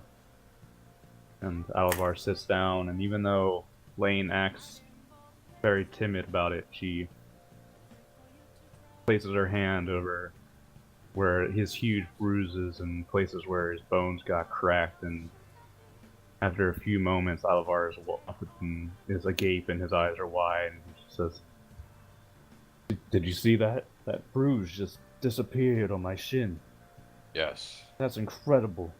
This little Yes. girl's quite something." She is. She's rather special. Bernard got lucky with this one. Oh, it's really not that big of a deal.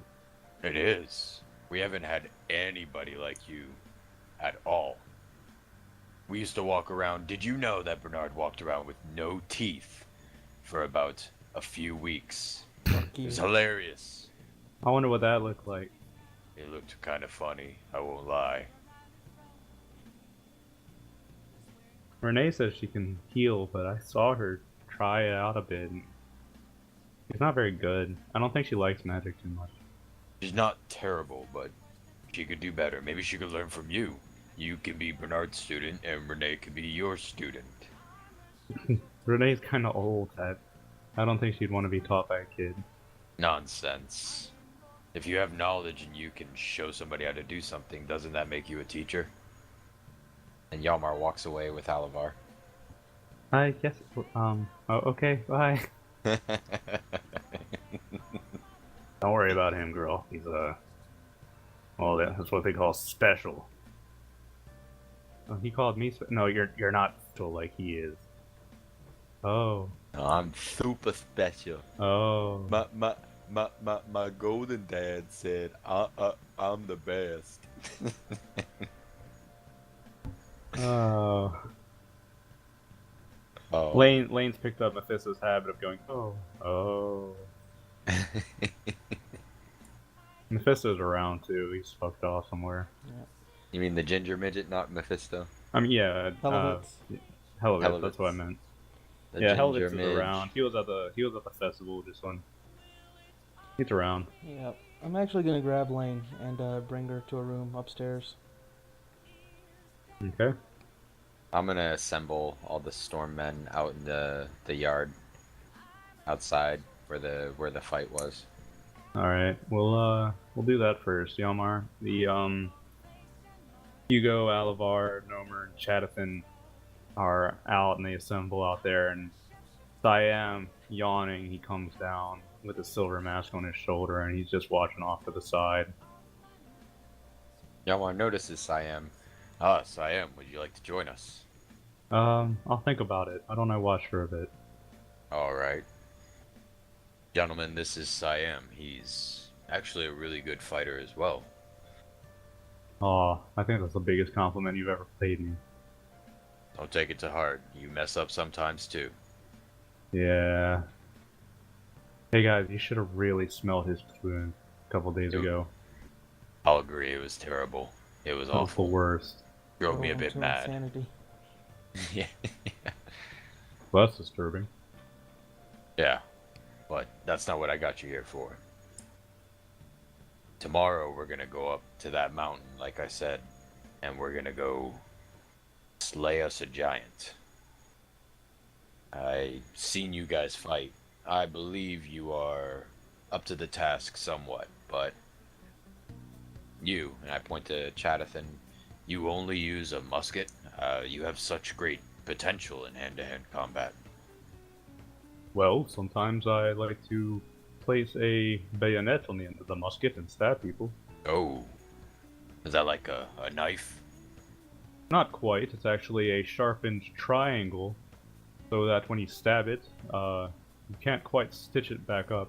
And Oh. most people tend to bleed out. Sounds impressive. Yes, the wounds tend not to heal. Well, you can't always rely on these weapons. I myself have been accustomed to this axe here, but I also, well, you've seen what I can do. After we clear this giant off this mountain, we're gonna use that area and build a fortress, if you will. A fortress that is also a school and training grounds for us, and that's where we will stay, operate, and that's where I will train you. Hey, that sounds pretty good, lad. Yes. You got the funds for that. Yes, I already paid for the land and the beginning of construction. We just need to clear the giant from it. Wow. Oh, that sounds nice. Yeah, you kind of gather some coin when you go around killing dragons and all kinds of demons. So, where do we start? Well, I'm gonna get you guys ready a little bit. We're gonna go over some basic forms. I'm gonna start you guys at ground level a little bit, show you kind of where I started out. And yeah, I'll spend the rest of the day just instructing them and everything like that. Just a lot of like fucking Karate Kid. I'm fucking. So What's his first, name? you have to be Mr. born to a Miyagi. royal family of a mystical island tribe that has magic dragon god blood in you. I don't even tell them That's about step that. one. I don't even tell them about that. Right now, I'm just showing them the basic forms Basic forms. of how to fight like Yelmar does. I'm not even gonna ask for an explanation. They're not gonna catch on right away, but he's trying. Bernard, you have Lane in the room, and Lane's peering out the window, watching Yalmar do this.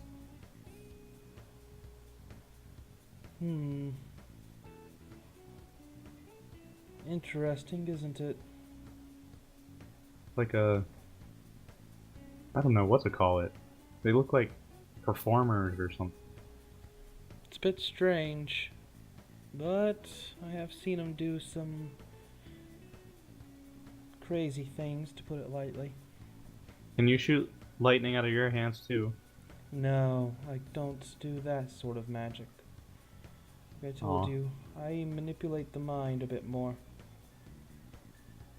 Oh, that must be hard for him. I mean, he think doesn't really it's- seem to have that much of a mind to begin with. No. To be honest, I think most of his power is inherited. Oh, neat. Yes, he has the blood of a god in him. Oh, cool. I want a blood of a god. What is that? Like, can he like fly? I don't think so. I haven't seen him do that anyways. Can he like summon storms and food, like create food and turn into animals? No. No, it's more of the, well, storms perhaps, but it's mostly punching things and creating large cones of energy. I've theorized that it's a sudden shock of heat that flashes the cone area, or at least his, what does he call it, his final flash move anyways. Elevate said one of the ruinous powers can do that. Did he? Yeah. Corn or cane or something. Yes, it's likely Korn would have that ability, but this is a different deity that he... I don't know if he worships him, but he certainly is related. But, all things aside, I think I promised you an explanation last night for a few things. Yeah. Renee still seems kind of weird about the whole thing too. Well, I'll talk to her as well, but... Well, you're my student, you'll get to talk first. Have you heard of the College of Altdorf? Elevate's... Well, I read it in a book once, and I asked him about it, and he got kind of mad. Why? I don't know. He said not to talk about it. Foolish. It's a college for people who learn magic in the Empire. There are several different schools. And Helovitz, I believe, is once a student, and so was I. They don't do very good things there, Lane. What do you mean? Well, we... You said something like you were an experiment or something in the tower. Yes. I was a part of the Grey Order. They do very shady things.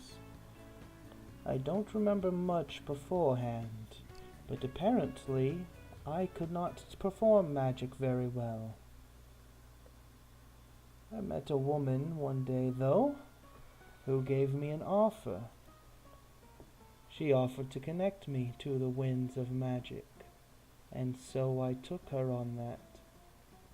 And I went through months of rigorous experimentation, and at the end of it all, I was connected. But it did some strange things to me. Like I said, a lot of my past before that is a bit fuzzy, but I was powerful. But it did, I suppose, in relation to you and everyone else, broke my mind a little bit. So when I say things like I said there, don't take it to heart. It's a bit of the experimentations coming out of me.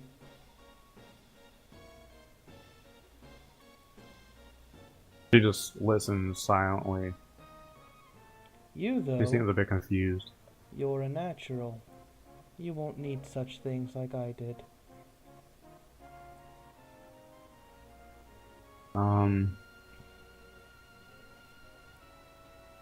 So what? Well, I was hoping that would explain what happened in the tower. When I say things like that, it's mostly because my mind is shattered. I don't think straight in tense moments such as that. Is that really so good?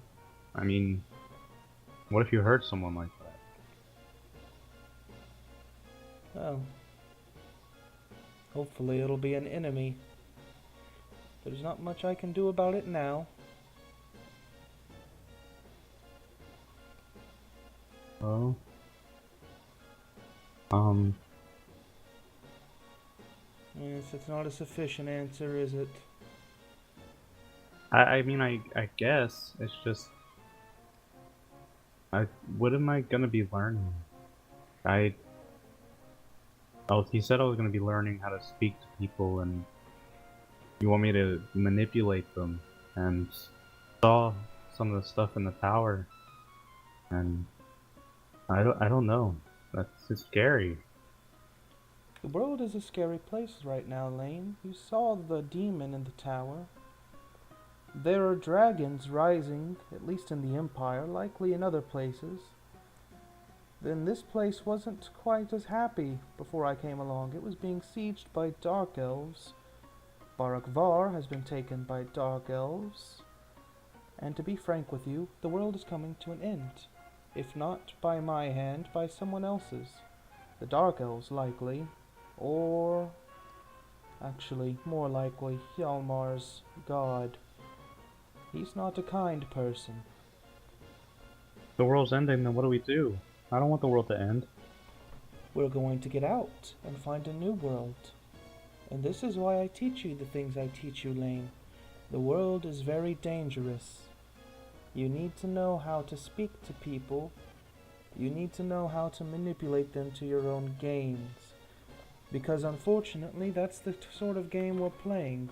We live in a world where it's, as I said, kill or be killed, Lane. If you're not strong, someone else will be, and they'll take advantage of you. That's why you need to know how to use magic. Why you need to know how to speak to people of every class, not just noble, not just poor. And why you need to know how to use a blade, because sometimes all else fails. Magic will sometimes fail you. Talking will sometimes fail you. She just shakes her head incredulously at you and says, as if not even hearing most of that, she says, "Are there other worlds?" I believe so. I've actually had a word with the god Hjalmar and his people are related to, and he seemed to insinuate that he's not a deity of this world, but another.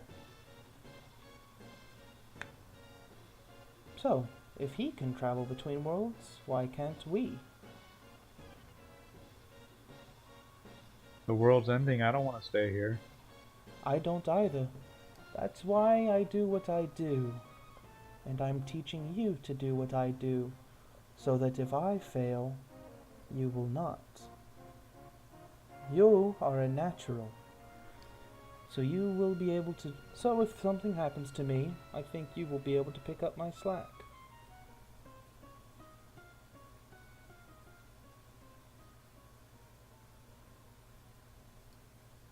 She sits silently for a moment, or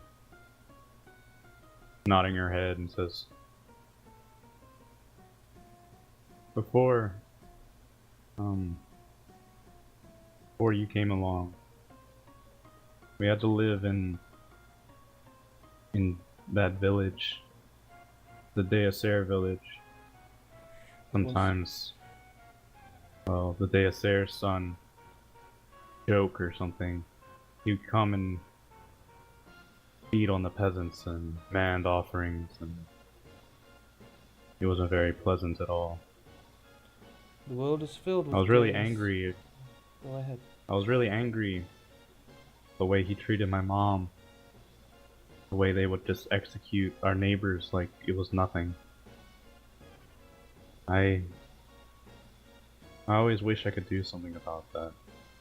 I always wanted to help my mom and those people. And soon you'll have the power to do so. The world is full of I don't people really like tell the people day this. says. I want to make people like that pay. People that don't care about anything, and they just torture and hurt people like it's nothing. Well, I want to have the power to hurt them back. you'll have your power. Speaking of which, why don't we work on teaching you a trick or two today? Like what? Come outside, we'll find a target or something. Okay. Actually, I'll walk outside. Hey, Hjalmar! Yeah. Do we have any spare lumber around here? Yeah, give me a minute. And Yalmar just like darts off into the woods real quick, and then comes back with a whole tree. Can you chop me Yeah, off a yeah, we have stump some of here. that? Yeah. Is this normal? He has a tree. Yes, it is normal for him. Have you seen him? He's a giant. But can't do that. Yeah, set the stump over there That's for me, cheating. would you? Oh, yeah, no problem. Yeah, Yalmar expertly carves the wood. Now, He's a master carpenter. Yeah. the first thing we're going to teach you is Eldritch Blast. It's been one of my most useful tools. You're a natural at this, so I don't expect any problems. It's a simple trick, really. And I'll try and teach her that. Alright. Make a Arcana roll. Let me check my Arcana. +3. Nope.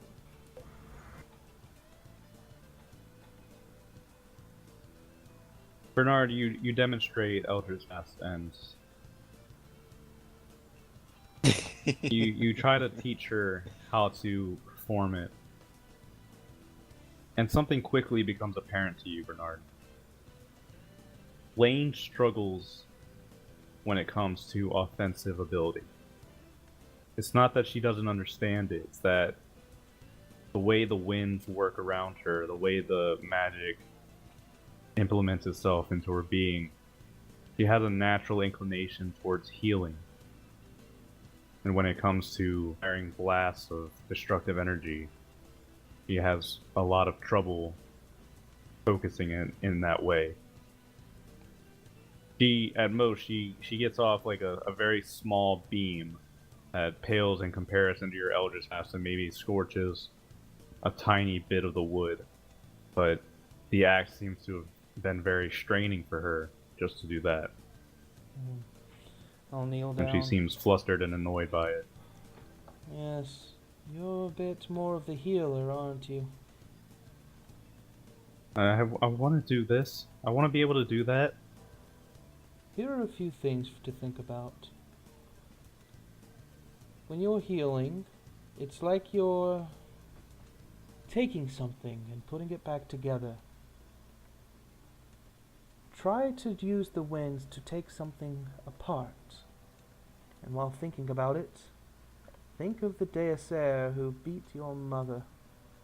Take him apart with the winds of magic and fire an eldritch blast right through his heart. Destruction, not creation. Try the Arcana roll again. 13.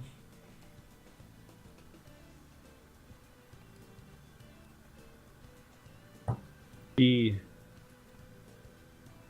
starts. You see her face tense up, and you start to realize why everybody that meets her comments on the angerness of her face. She just seems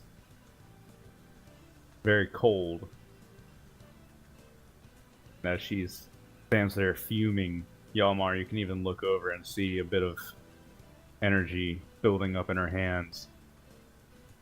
He fires off a blast, and the force of it's enough to knock her on her ass. And the blast goes over and goes wide and doesn't hit the post at all.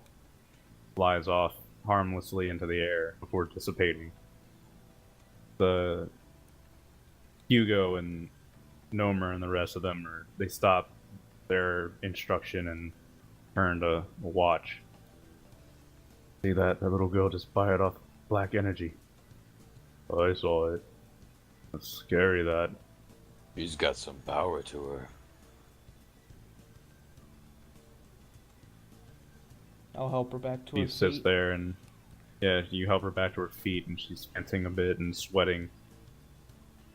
That She was looks pretty around and good. says, I closed my eyes, I didn't see.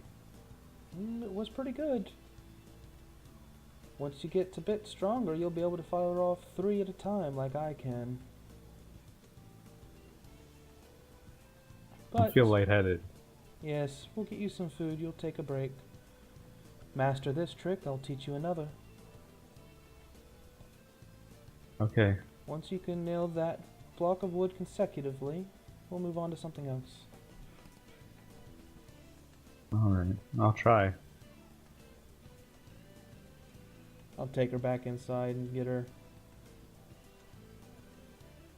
something, see if Trashman has anything sweet, some pastry or something. I'm He's- going to turn to the rest of the guys in the yard. Well, are you gonna let yourselves be outdone by a girl? Get back to it. Fuck no. That's why Chadathan's the youngest sister. Like, you, good sir, can go fuck yourself. And nobody's even bothered to tell Chadathan that he has dicks all over his face. Yeah, Yalmar doesn't either. He's just standing there watching. Yeah, they drill.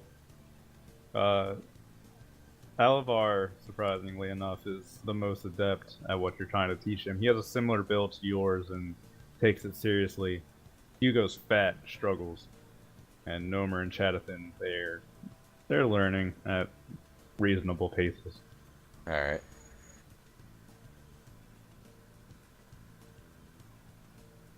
But the day will continue on like that. Lane, after she eats and hangs out for a bit, she'll head out without any word to you, Bernard, and go back to trying to hit the thing, but she struggles. It's clearly going to take a little bit. Yep, I'll just watch it from the window. So the day of leisure passes for the most part.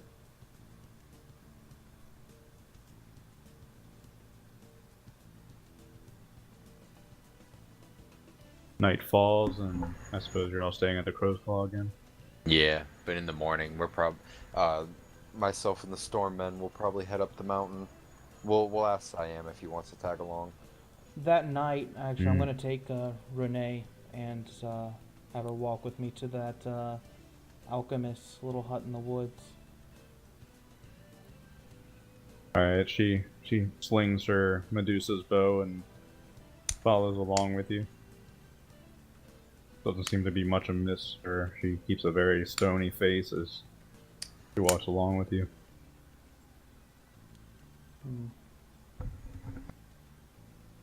As you reach the woods and follow into the alchemist's hut, you can see most of the lights are actually out, and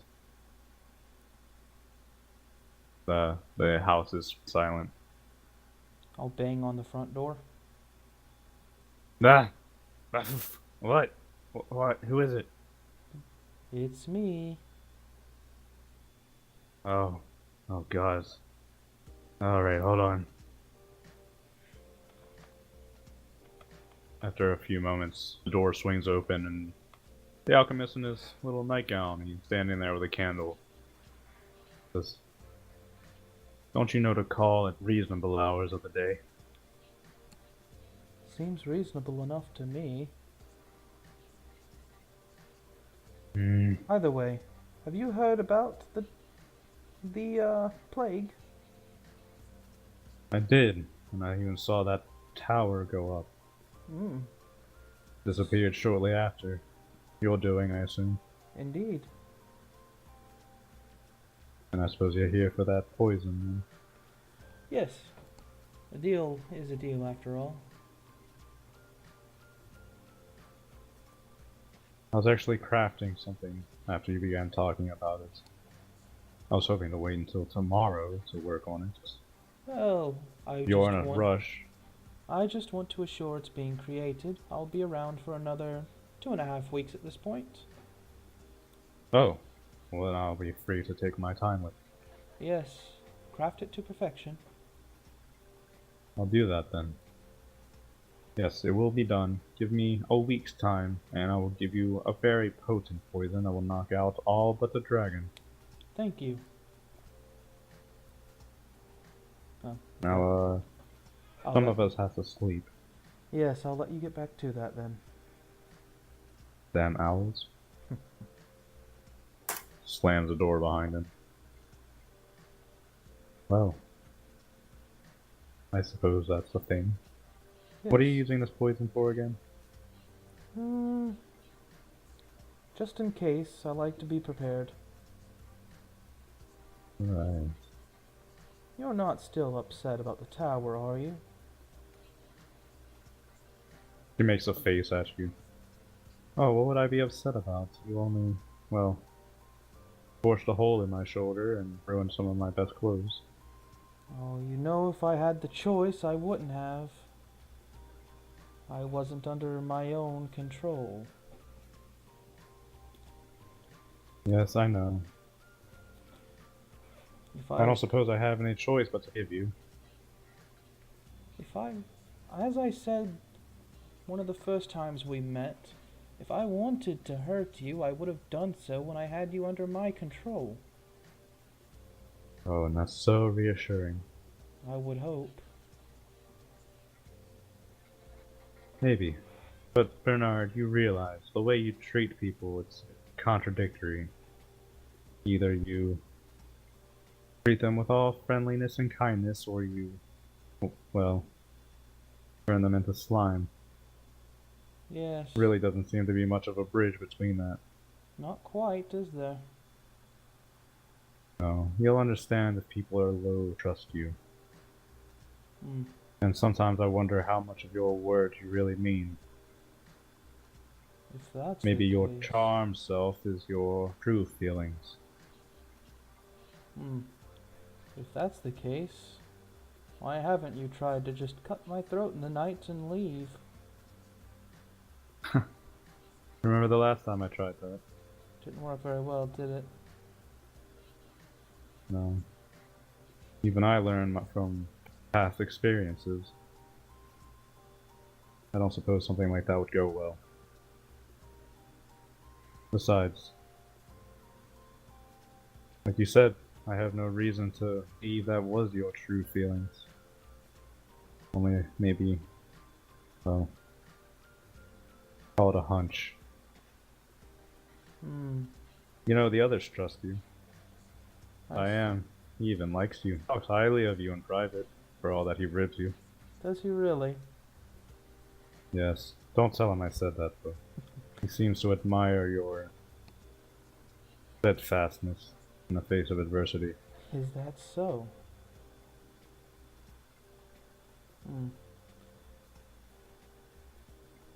And what of yourself? But again, don't tell him I said that.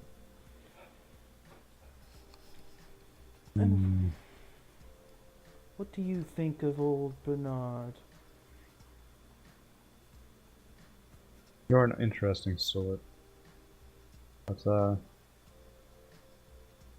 maybe moonlight walks through the woods. Not really my style. Would you prefer a walk at the beach next evening? Walk through a battlefield moonlight. For all that I complain of it, fighting that dragon was quite interesting. Yes. You never feel quite as alive as when everything is on the line and you're that close to death. The more interesting part was the man, in my opinion. You, kinda lost it there, didn't you? Well, I didn't expect any more of them to be alive, to be frank. Well, if they're anything like you, can you really be surprised? It was a harrowing process, I assure you.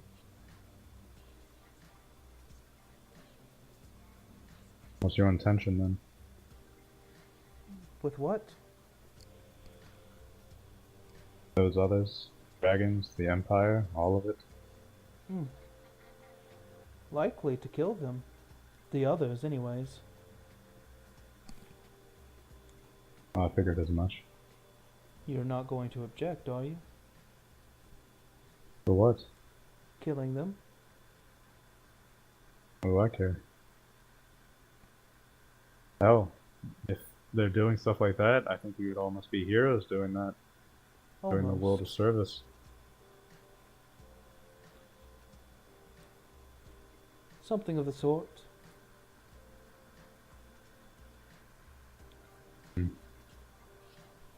Uh,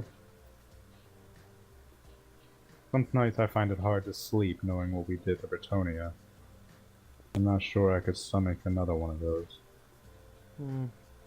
Well, if it makes you feel any better, it wasn't we, it was me. I'm complicit. If I had a soul, or morals, or, well, any shred of decency, I really would slice your throat. Huh. The least all those people would deserve. Luckily enough But I for like me, you enough not to do that. luckily enough for me, all of that was wiped away once the warp stone touched my mind.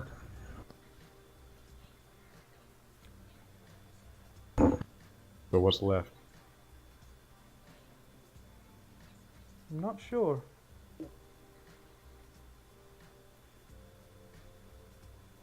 So assuring.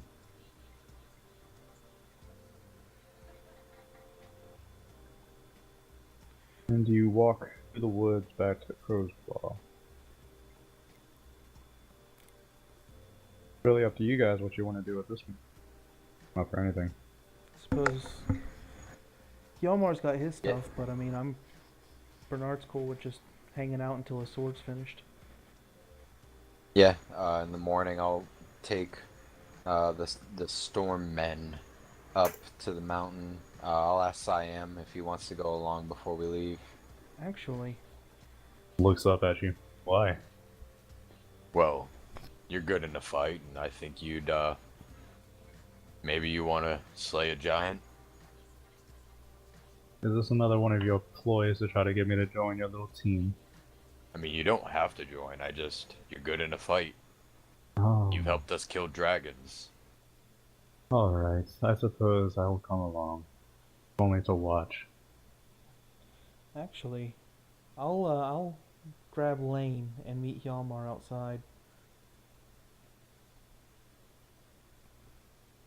Lane is up early in the morning, shooting off Eldritch Blasts off of that piece of wood. It's mostly small beams like before. She has trouble channeling it properly. I'll talk with Yalmar first. Yalmar, are you going up to fight that giant? Yeah. Mostly as a test, I'm assuming? Well, no, I need to kick the giant off the mountain so I can have the mountain. Would you like me to accompany you? That wouldn't be bad. You're good in a fight, too. Yes. I'm thinking I'm going to bring Lane along. Perhaps she could... Oh. You think she's ready? It'll be good for her. Well, If things go we south... could use her healing power. If things go south, she still has my ring. Alright. Let's go then. Alright, I'll go grab Lane. Alright. Gather her up and this merry band of fucking 5 NPCs. Wait, 6 NPCs. Siam and all the rest of them. Can roll them as just one massive clusterfuck. I think I might. If you want, I'll split them into 2 or something. Lane can be a part of my attacks, as I'm mostly just going to be plinking off a couple Eldritch Blasts and trying to help her. Give her some tips and tricks. Yeah. Alright. So that's what we'll do. We'll split. Let's do it this way. we'll split the 4 fuckers into one attack. Cyan's the other, and then Lane. And that makes 3 NPCs, which makes my life easier. Yep. Sounds good. Alright. You travel high up into the mountains, passing Bernard's mine. As you climb, the trees start fading away, and it becomes more of a stony, hilly landscape, very sharp crags, very steep mountains, and when the path fails, you actually come to about 100 feet up a cliff face that's sheer and stretches as far as the eye can see in either direction. That blocks your path to the peak. Good old stone, Nomer says. Yeah.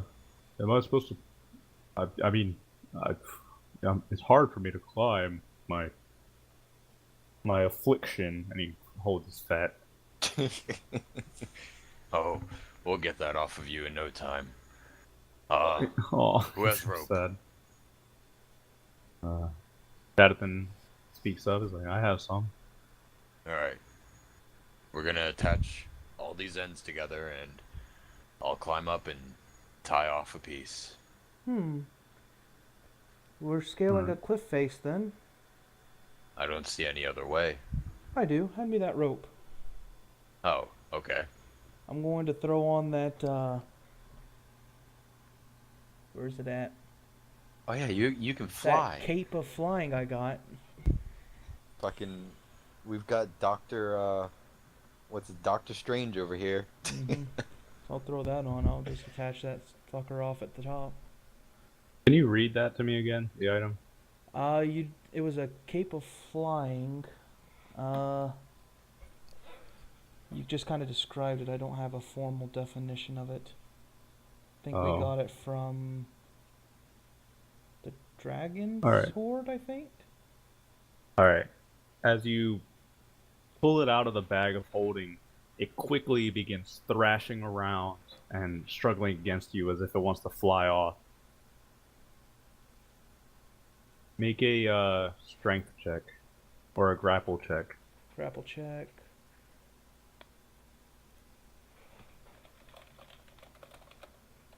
Eight. In that one, so as you pull it out, it starts thrashing and fighting against you, and you reach out and you grab it and you try to like hold on to it, and it like impotently like smacks you in the face with its tassels or some shit. But eventually it settles down in your hands, and you can just feel it's like vibrating as if it's a living creature, and it's just vibrating in your hands. You okay? You gonna be able to get your clothes to cooperate, Bernard? I suppose we'll find out. And I'm gonna try to go up there. Struggles heavily against you, fighting you in every way. You manage to tie it around your neck, but as you do, it just quickly pulls you back and you slide against the stone for a little bit. And Lane's actually laughing at the sight of this. It doesn't seem to want to cooperate you with Bernard. Are you sure you don't want me to climb up there? It might be quicker. Yes, you can go for it. Alright. I'll take the rope. And yeah, what do you want me to roll? What shall I athletics. roll, good sir? Alright. 15.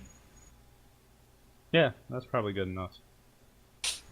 You stormlord your way up the side of the cliff face.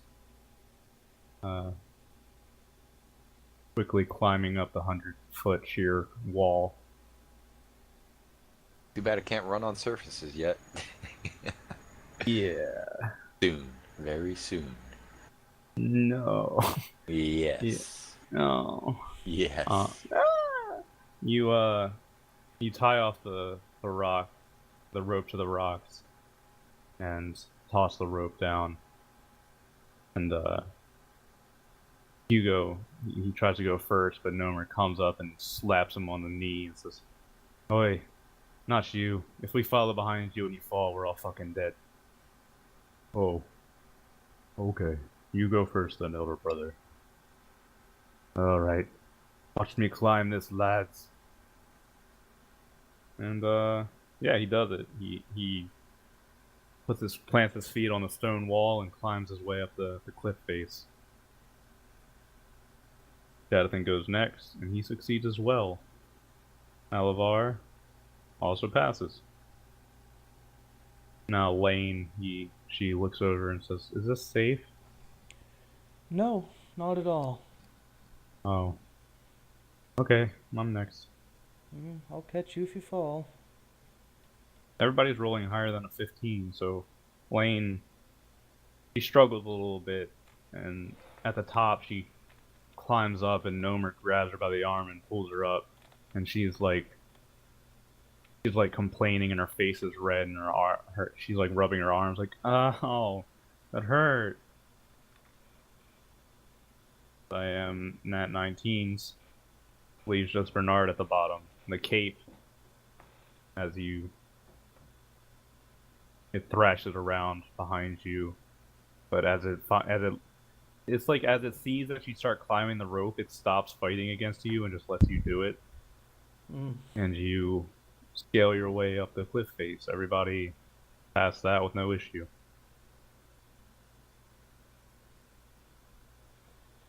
Bernard, your cape seems kind of angry. Yes, it does, doesn't it? He goes up to it and says, there, Mr. Cape. It's okay." He kind of pats it, and the cape, make a roll real quick. The cape comes off of you and then just kind of like leaps onto Lane, and she falls to the ground. Like, get it off me! Get off! Ow! Before she pulls it off and throws it to the ground, and the cape just quickly shoots up and floats and hovers in the air there for a minute.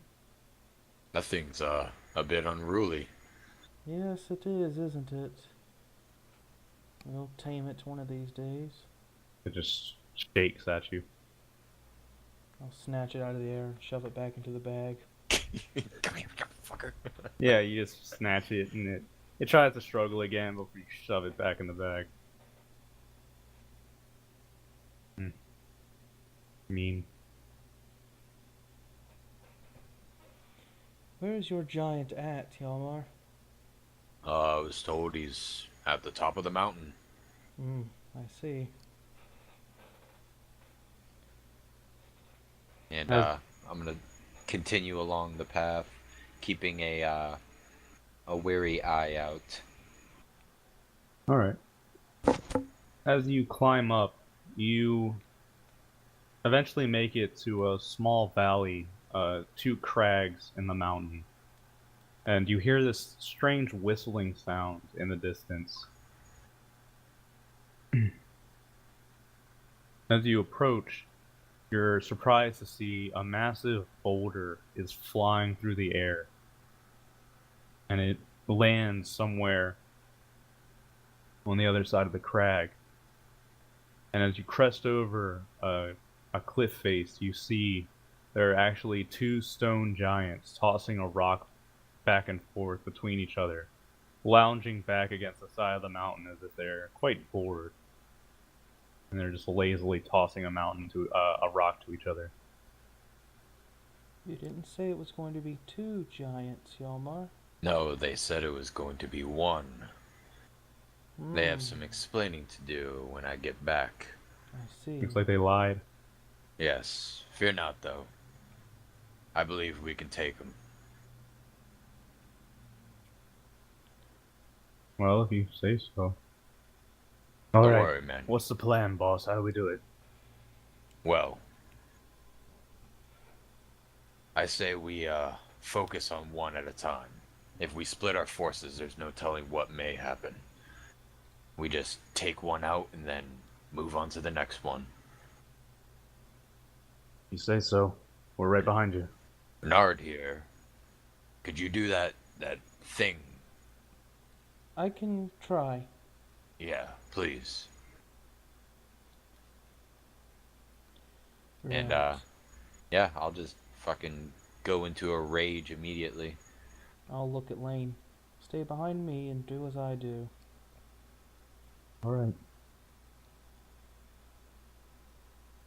Yeah, I'll go into a rage immediately and throw a shockwave punch at one of the giants if they're not paying attention to us.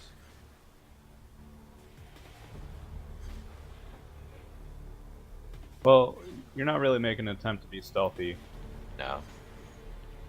so let's go ahead and roll initiative. Oh boy. 15. 5.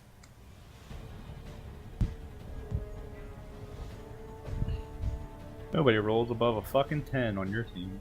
Except Nice. for Bernard. Bernardito. Could Bernard go Yeah, first we- in initiative for once in his life?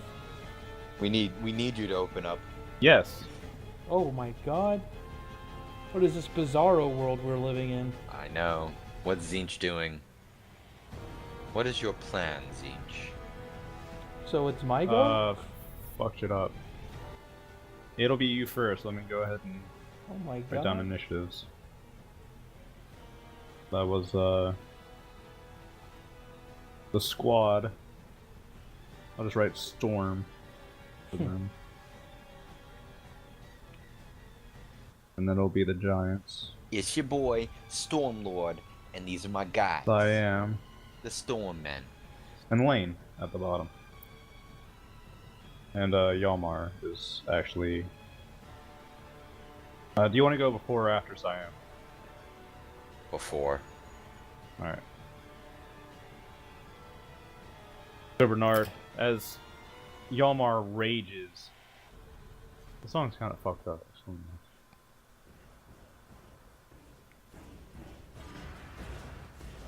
Yeah, Bernard, as Yalmar rages, the stone giants, they push themselves off the two crags and they turn and look at you. They're huge hulking figures made up of several boulders, and he like stops looking and the boulder just kind of smacks him in the face, but he doesn't give a shit. And they turn and look down at you. I You're look to the first. one that got smacked in the face of the boulder and cast Mental Prison.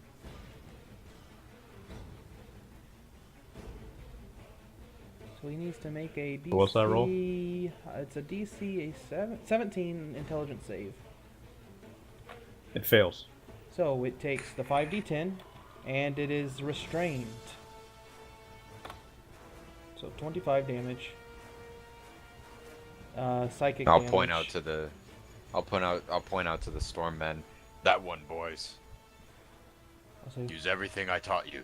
alright, Lane, that one can't move. Try to hit it. Alright. The Stormmen, Alavar at the front, he says, "Come on, lads and ladies, let us go!" And he charges in.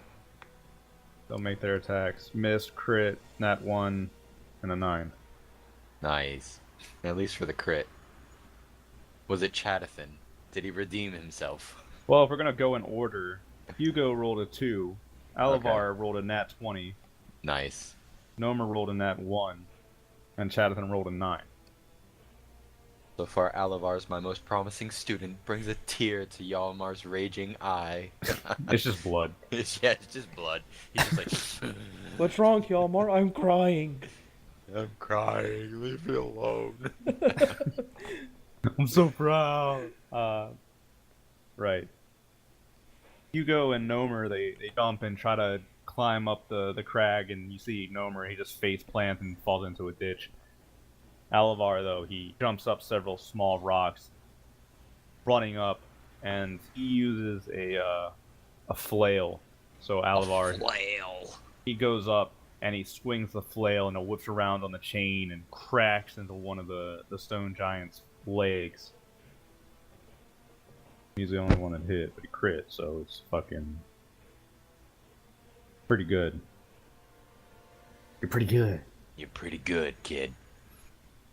He's taking a huge chunk out of the stone giant's legs, and you see it wobble a bit. And try to regain its balance. However, he's gonna reach up with his. He's gonna reach down and grab a huge boulder, and Alavar is like, "Oh," and gonna get smacked. Only once though. Wait, it attacked, so doesn't it take more damage? Oh, Bernard? Oh, if it's trying Yeah, to make a he melee would. attack past 5 feet, or it can't see or it- hear anything that beyond breaks 5 it though, feet. right? Let me see. If it's moved out of the illusion, makes a melee attack through it, or reaches any part of its body through it, it takes 10d10 psychic damage and the spell ends. All right, this thing's too stupid to know that, so it's gonna swing down at Alavar, and also he has disadvantage, right? Yeah, because he can't see or hear anything beyond 5 feet. All right, well he still manages to fucking pass. So, So Alavar, from behind the mental prison, the stone giant just whips a boulder at him Oof. and smashes him, and he goes slamming up against a rock. Good job, buddy. and the stone giant takes 48 damage as it does that. Shit. All right. So let's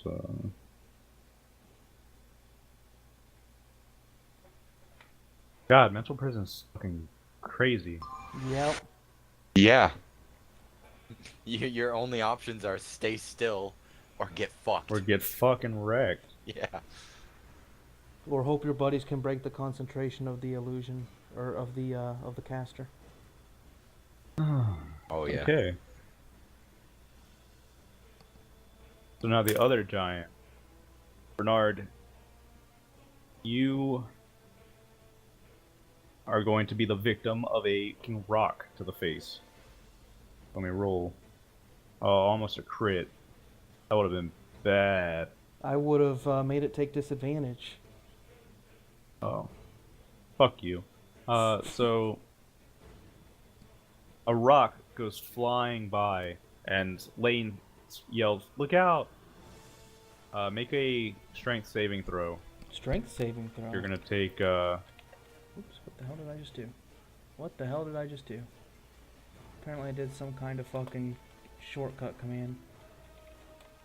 you're gonna do 25, you're gonna take 25 points of damage, Mark. Alright, strength save, I'm 11, I didn't pass that. 25. No, so the boulder slams at you, and you are knocked prone as it flies by. It just cracks into you. Ow. Oof. Oh, boulders, ow. No fun. Yelmar. Finally. Yeah, I'm gonna open up with a shockwave punch. Shockwave punch. 25.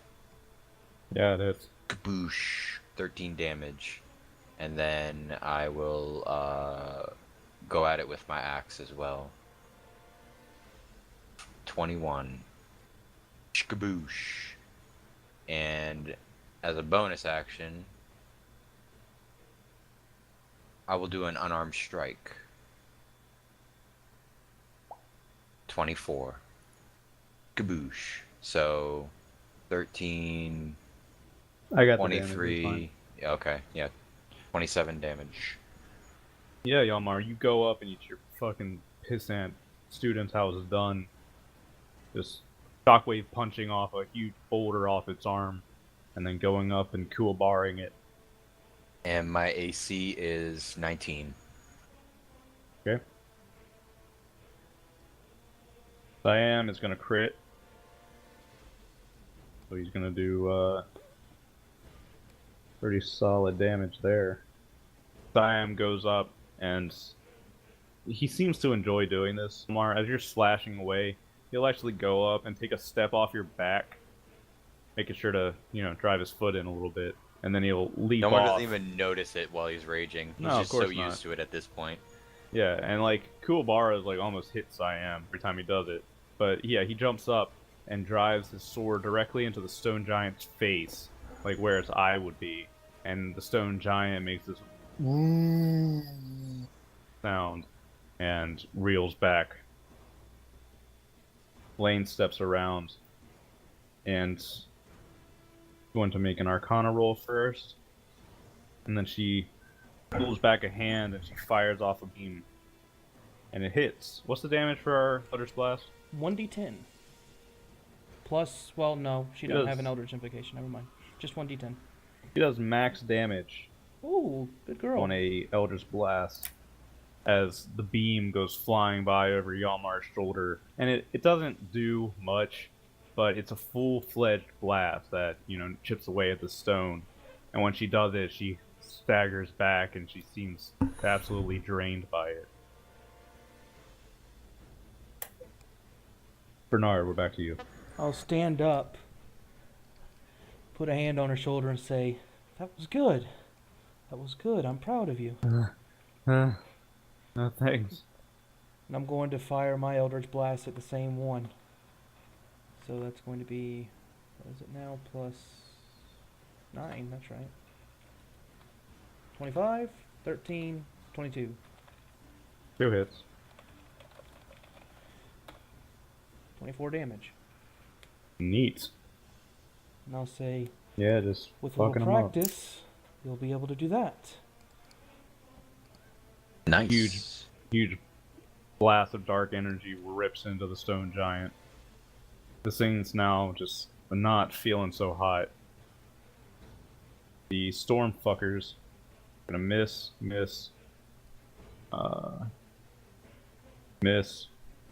hit. Cadathan now. He's wielding his musket, and as everybody goes up and starts smacking away at the stone, not really doing anything, Cadathan says, "You, masked man, step aside." And Siam hops down one of the stones as Cadathan puts the rifle to his shoulder, and the lead ball flies in and hits right where he shot. Doing pretty good. Nothing to write home about, but it's not bad, Chad. Now, the stone giants. The one that you're attacking, now he looks down at you, Yalmar, and he's gonna swing twice at you, and missing both times. So as he slices down at you, you just wave Kuwabara and you chop the boulders that he's swinging at you out of his hand. The other stone giant, though, he's going to rush down the crag and fly towards Bernard and Lane. Bernard, he's gonna swing at you twice, and he's gonna hit you both times. Okay. Oof. So Come on and slam, and welcome to that jam. you're gonna take Oof. 38 points of damage as he swings up a giant stone club and slams down at you. You manage to avoid being fatally crushed, however, you're thrown around like a rag doll from the force of it. And Lane, in the back, she even takes a bit of like secondhand damage as boulders crumble and fly into the air, and she like staggers back and covers her face. Yalmar. Alright. Seeing Bernard take a hit like that, I'm going to final flash the stone giant that hit Bernard for 23 damage. And Okay. then I'm going to spend a key and do a flurry of blows on the one that we're fighting. Or that's right in front of me. Gotcha. Ah, shit. So none of those hit, I imagine. No, you just barely miss. Fuck. Yeah, you final flash, and Bernard, as you look up, a huge beam flies by and rips through the stone giant. It doesn't seem all that phased, though. Lion's going to continue to actually be good this round, and with a skillful chop, he sees Cadathan shoot the stone giant in the eye, so he leaps up and drives his sword into the wound again. And this time he pulls it out, and then he reaches into a pocket and digs one of his metal orbs into the wound, and then he hops down, and the stone giant reels, and then suddenly the boulder of its head just explodes, and you can see the rest of the boulders quickly begin falling apart and dropping. That's one down, men. Now take this one down. And I'll point all the storm men over there. Lane, she runs over to your side, Bernard, and tries to help you to your feet. He's like, "Are you okay?" I'll be alright. If I take another hit like that, put your ring on. All right. And she turns as the stone giant looms over her, and she tries to lift a hand up. She's terrified, and all she manages to produce is a spark. Bernard, it's your turn. I'll stand up. And, actually, I'm probably gonna do something else besides Elder's Blast this turn. Let's see what I got here.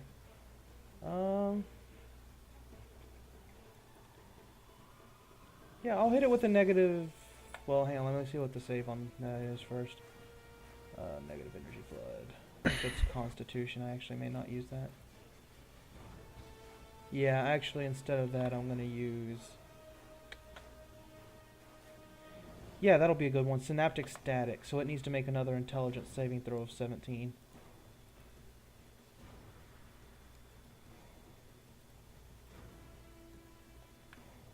Intelligence Yes. barely manages to fail. So it's going to take the full 8d6 psychic damage.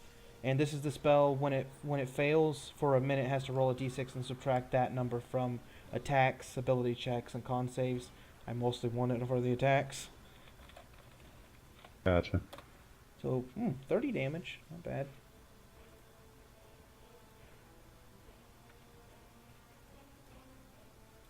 Alright. So it's 1d6. Yep, it subtracts a 1d6 from its attack rolls.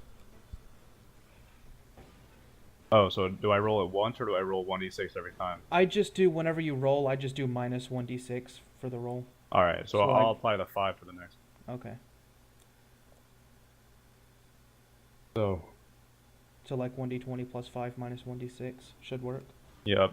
The synaptic static in the magical insides of the giant begins flashing a strange purplish color through its cracks, and you can see that it is suffering. The storm men now, they turn and they say, "We must protect the child." That's what Alavar says as he points his flail out. They go charging down the hill at it. 3 of them are gonna hit. So as they go down, Alavar swings his flail out. Hugo smashes it with a hammer, and Chadathan manages to fire off another shot at it. All of them doing solid work. But now it's the giant's turn. He's gonna whip around and smash at Chadathan. And oh god, Chad, no. He's gonna get crit. It should have been So that's me. it really could have been you. No, it should have been. I'd have made Did it. I just lose one as soon as I got him?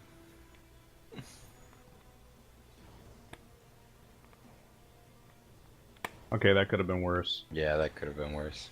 Thankfully, it wasn't. So that's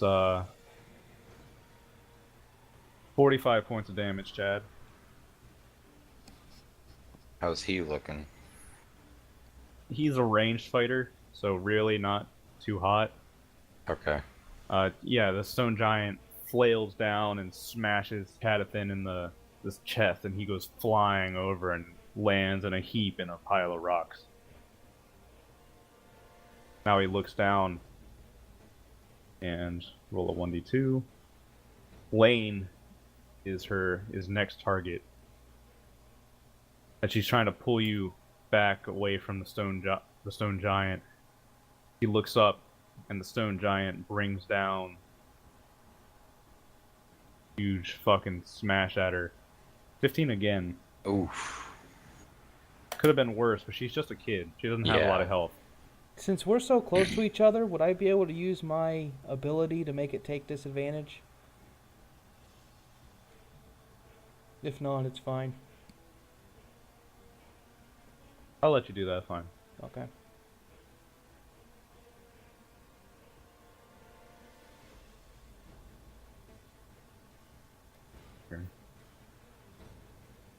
Good you did that. He just barely misses. He did that. Rolled a fucking 6. So, So just throw up my hand and muddle its mind, make it attack beside her instead. yeah, you intensify the synaptic static, and the purplish light through its cracks just amplify. Lane screams as the stone's brought down on her, but it actually hits just a few feet away instead. Yalmar, it's your turn. Oh, seeing the stone giant go after the girl, I'm gonna run up and recklessly attack this stone giant. 28, Yeah. 24, and I'll, as a bonus action, burn another key to do 2 unarmed or fury of blows. So I'll do those recklessly as well. Is 16 and a 26. So 2 Kuwabaras, 36. And then does only one of those unarmed strikes hit? What did you roll for unarmed? A 16 and a 26. Yeah, 16 misses. Okay, so the 26 hits. Alright. So 7 damage on top of that 36. So, was that 42? Yeah. 43. 43, yeah. 43. Yeah, so 43 damage, and then my AC goes back up to 19. Alright, you leap off the crag and onto it as it slams down the stone next to the lane. Chopping away at it. Now it's starting to lose boulders, and you can see the purplish light in it started to amplify. It's looking pretty nasty at this point. If it attacks me, though, it has advantage. Alright. Cyan's gonna hop down and miss all of his attacks, so fuck him. Lane now, in her desperation, she points up a hand and again tries to fire off a Elder's Nest, but she's scared, so it's really no use. Alright. Bernard. Alright. Lane, go ahead and put your ring on and wait for me in the tree line. Okay, alright. Let's see what I got going for me here.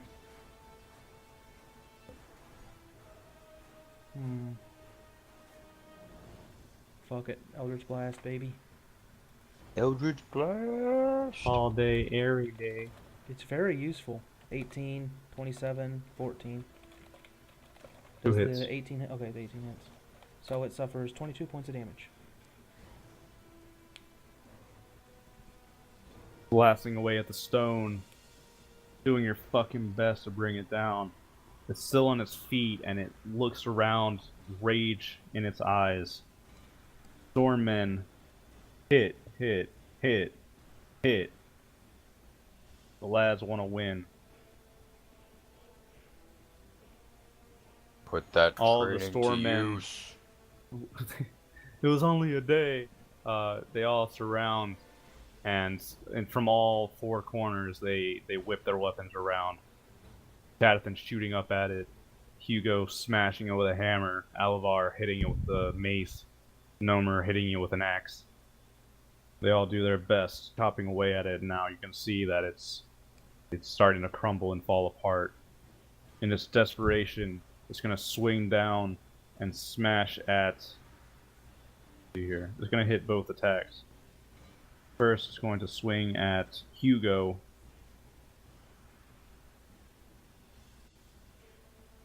Not terrible damage, though. Hugo's a big boy, he can take it. And then the next one's going to be at you, Yalmar. So you're going to take half of 19. 8. So yeah, 9, I think. 8. Half of... 18? Half of 9. 18's Oh, yeah, 9. 9, 9. Yeah. You're thinking half of 16? Maths. Quick That's maths. the first damage I've taken this whole fight. That's awesome. That's cool. I'm down to Yeah. 30 HP. Finally, for the first time ever, I'm not the one that's getting absolutely fucking shreked. You're right, it's your real tank, Bernard. Yeah. But that's his turn, Yalmar. Please, do your business. Oh yeah, I am going to fucking recklessly wreck its shit. So fucking 28 and 27. Alright. Well, how's it looking? I mean, it's starting to fall apart. Alright, I'm gonna burn another key for 2 more reckless flurry of blows. Oh, Nope. 17 hit? 17 barely hits. Okay, so 2 Kuwabars, 33, and then another 7 40. on top of that. Yep. And then my AC's back up to 19. Man, I fucking love. Oh yes. This is great. Cyan slashes up, and it recoils back. Cyan manages to strike it right between the cracks. And you can really see Cyan's experience with this monster-killing bullshit. He just kind of knows how to do good damage to these things by now. And now, finally, Lane's turn. Will she seal the deal? I know you said to put the ring on and duck back into the woods, but out of character, this thing has 1 HP left, so I just wanted to try. That's fine. And Lane does manage to make it. So, Lane, she's watching all of this. She puts her hands together for one last attempt. She's actually using 2 hands now, putting it together like the Masenko Ho. Yeah. How did you know? Because that's what I picture when I see that. A little kid doing Masenko! Yeah, she does a fucking Eldritch Masenko. And Devil Blast, the fucking stone giant. And as it's looking down, reeling from Cyan's blow, it lurches forward and she puts her hands together and goes, ha! Fucking Eldritch Blast flies straight through and blasts through its head. And the boulder lolls off its shoulders and the rest of it follows suit, collapsing down into the stone.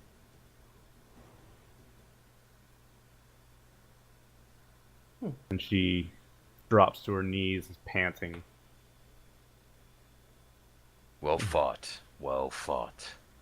Uh-huh. I'm gonna go look around and like scout around, make sure that it was just these 2.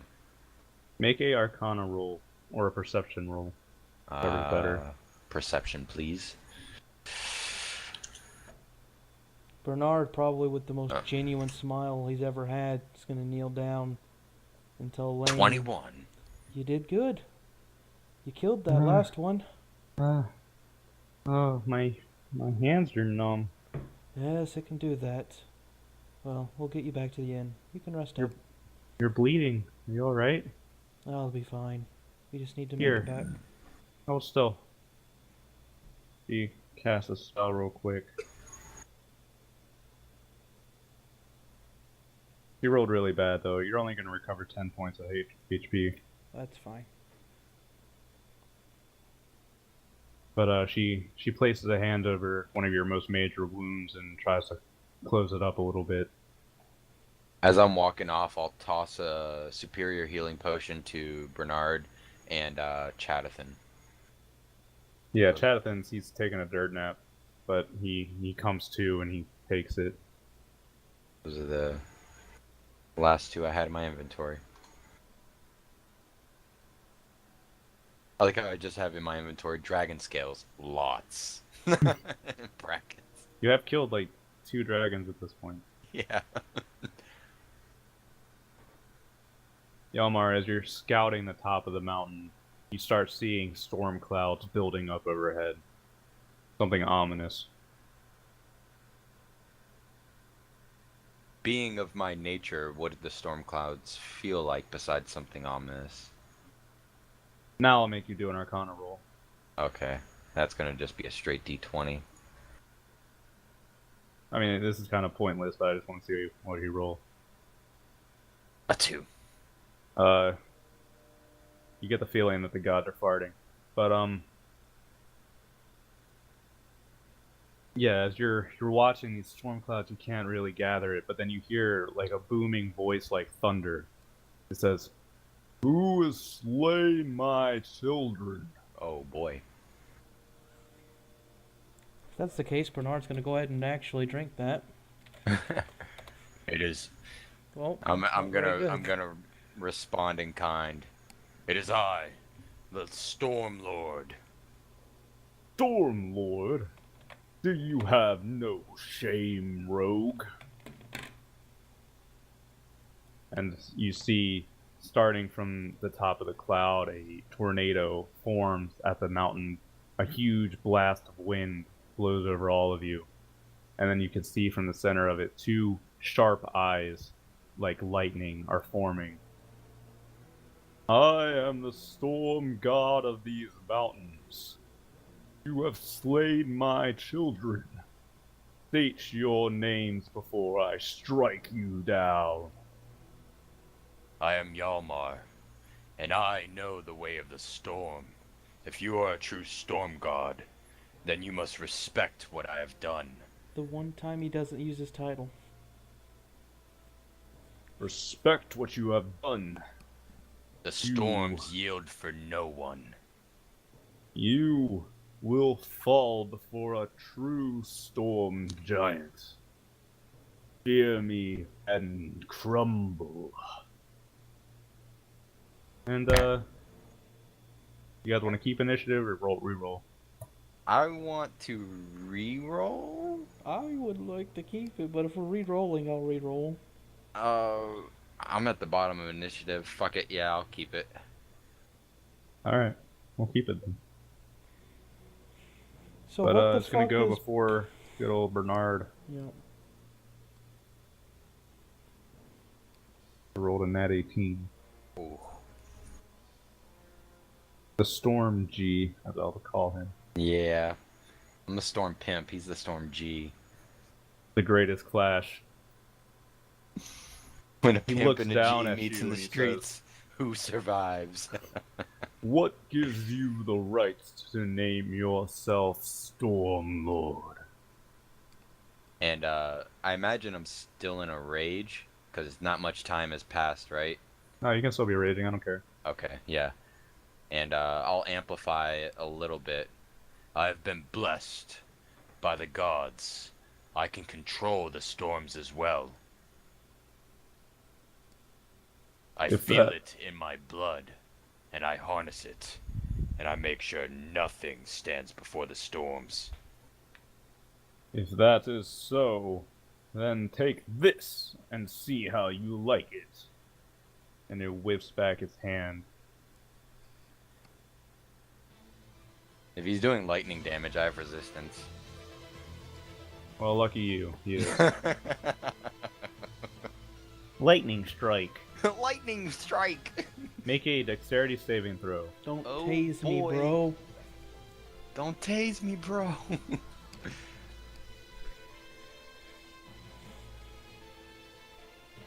And I have advantage against traps and spells and everything that I can see because barbarian.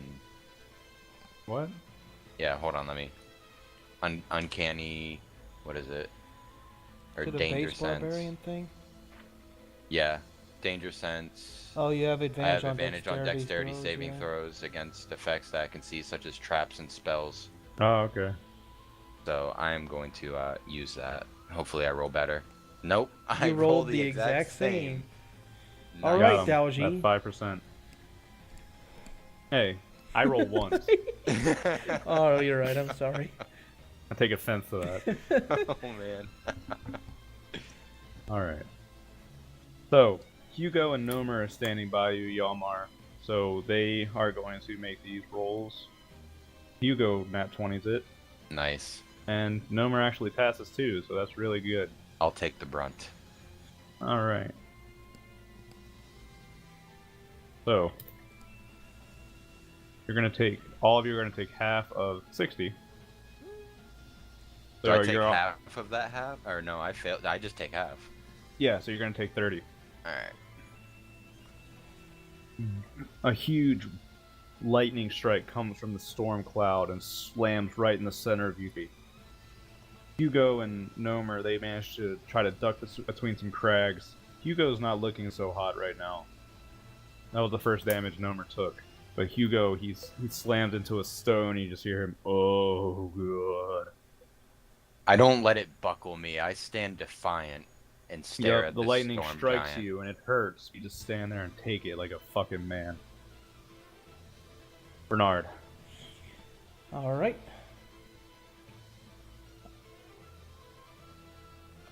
So I am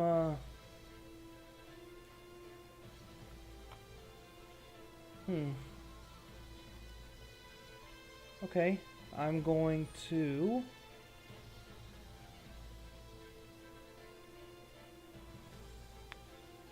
yeah, all right.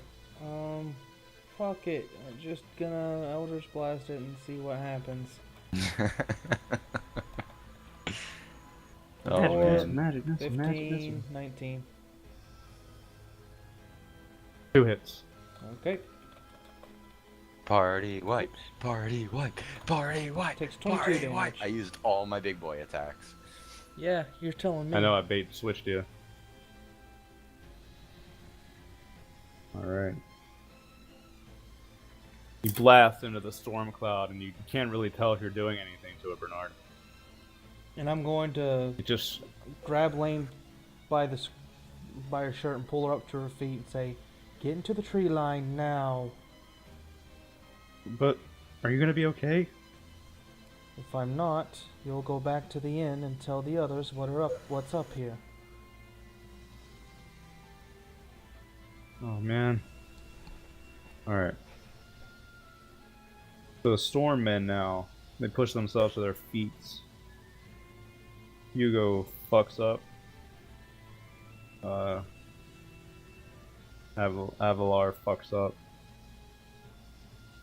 Nomer rolls in that 1, so he super fucks up. He runs forward, and he doesn't seem to realize that he's charging a tornado, so he just gets picked up and starts flying around the air. And like every time he comes back around, he's like, whoa, whoa.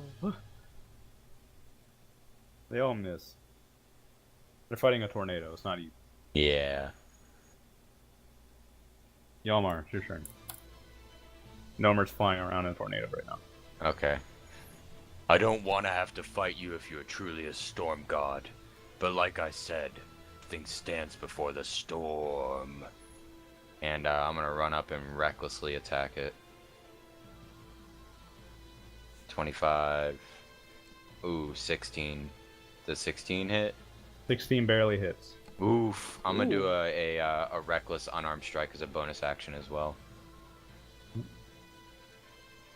18.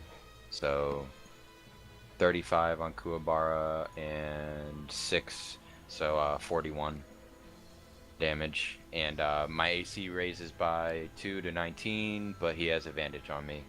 Gotcha. Siam, Lane's like struggling against you, Bernard.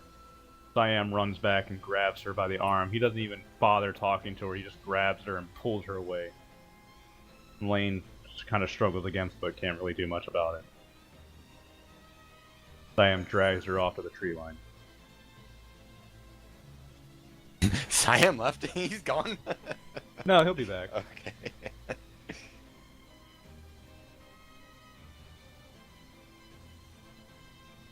So, accepting your challenge, Lamar, it looks down at you with contempt in its lightning eyes. And it's going to, first, it's going to make this. Yeah. Oh no. Yay.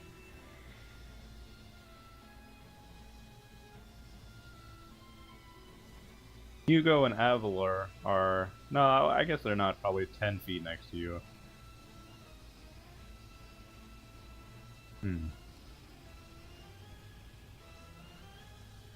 Well, let's do it this way. Yelmar, it's gonna, as you see huge it looks like an arm made out of, like, the tornado shoots out, and then springing from it is a great sword made of pure lightning. And no, you don't get resistance to it, but you No, technically do I'm because gonna it's a melee use attack. I'm gonna use my aura raise. I'm gonna turn that on, so my AC is 23 now. Did I tell you that's a reaction? Yeah, it's reaction. Alright. Well, this thing has a plus 14 to hit, so good luck, fucker. Yay. Bye bye. That's a hit. And that's actually a miss, so you're only going to take one of these. God, I hope it doesn't hit me with that, because it literally has to roll a nat 1 to miss me with that fucking thing. Yeah, this is gonna hurt anyways. So you're going to take 18 points of damage, Yalmar, as it stabs the lightning straight through you. It shocks you, but your body kind of absorbs some of it. Bernard, it's your turn. Okay. I guess I'm gonna try, I'll try to do a that's probably, yeah, fuck it, negative energy flood. It needs to make a con save of 17. Bernard, you see the damage it's doing. I just want you to think carefully about your moves here. Yeah. what you Negative will. energy was psychic. I'm sorry? Or no, is that synaptic static? Synaptic static is psychic. This is necrotic. Oh, okay. Well, I mean, I'm gonna help No, my please boy. do what you I'm gonna help my do. boy. Whatever you want to do. I'm just saying. Yep, so it's gonna need to make a con It'd save. be a very pity to have you die here. Yep, What's it got to make again? a con save of 17. He probably Okay. has like a plus 20 to Constitution. Yeah, probably. 21. No, Oh, it's gonna take half plus of this 10. anyways. So it's gonna take half of 38. Is that 19? 19. And then I'm going to start to back away. Bye bye. Oh man. So the Stormmen and Yalmar are holding the front line. Nomer's flying around. He's doing his best though. He's just. Nomer, while he's flying around, still manages. I guess he's closer now, so he swings at one of the eyes as he's flying by, like, "Come here, you bitch!" And he swings in and slashes at it. Chadathan fires off a shot that manages to go in and pierce one of its eyes.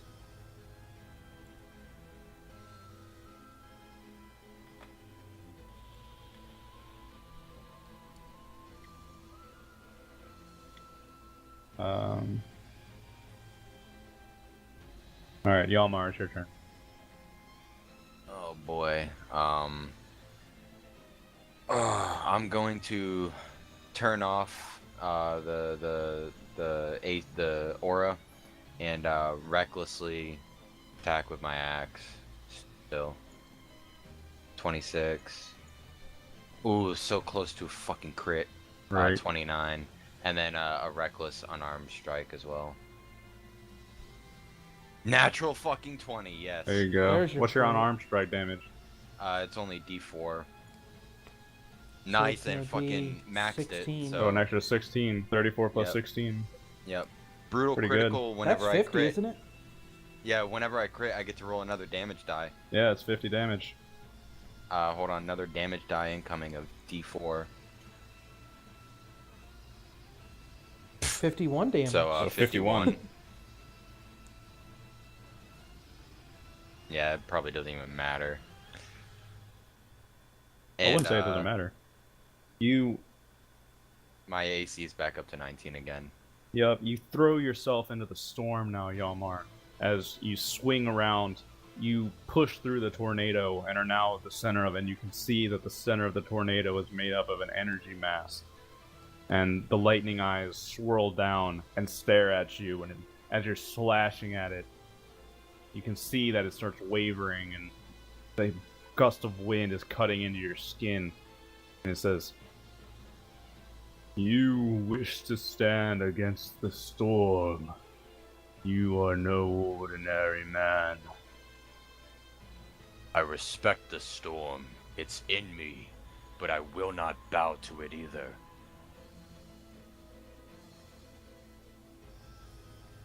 Siam runs back. He passes by you, Bernard, and he says, "Hey, man, nobody's gonna judge you if you fuck off." I'll be alright for a little while. And he goes charging in. Journey will be back at the fight. You see Lane back there. She's crouched between some trees watching all this go on in the distance. So, Storm Giant is going to decide to swing twice at you, Yalmar, as you are boy. fighting inside of it Plus 10. with advantage. Yeah, with What's your AC? advantage. 19. He's You probably fucking, gonna... even with advantage, rolled a 2 and a 3. Fuck. Nice. Oh, yes. It's destiny. Oh. That's really impressive. Yeah, but it hits the next time. Oof.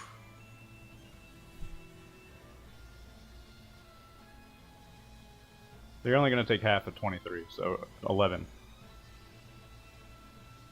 I will You're weather in the middle of the storm. storm, and it looks like the storm is just whipping lightning bolts through you, but you don't give half a shit.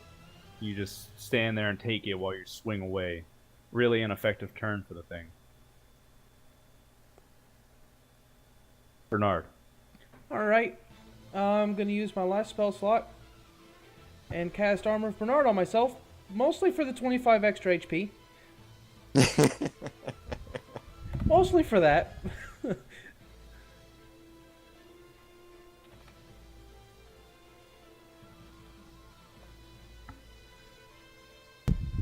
Okay, that's your turn. That's my turn. Alright. Bernard shacks up. Bernard calls on his suit. The storm men cannot hit shit. They're swinging at a tornado. Like, you hear outside, Hugo's like, Yolmar, are you in there? Yes, we will weather this storm, man. Back to you, Yolmar. We will weather this storm, men, and they're the storm men. Yeah, I'm gonna keep going fucking recklessly at it. I am fighting with all abandon. Oh, 21 and 25, and then another fucking reckless unarmed strike. Oh, fucking crit, yes. Unfortunately, Holy it's on shit, those man. D4s and not the Yeah, D12s. But still, so 14 and then another D4. So 15 plus 26. Yep. 1D4. Please be max. 3.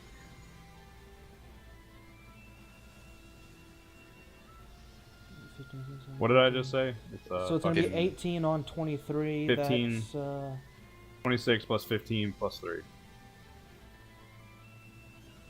so 41, 43, 44. So 44, yeah. 44, yeah. Yolmar's doing work. Bernard's And staying my alive. AC's back up to 19 and he has advantage again. Alright. Yolmar, in the midst of the storm, you bat away the lightning and slash into the massive energy, and as you do, you can feel it giving way under your power. And now it's like, you impress me. You might be the one who has what it is.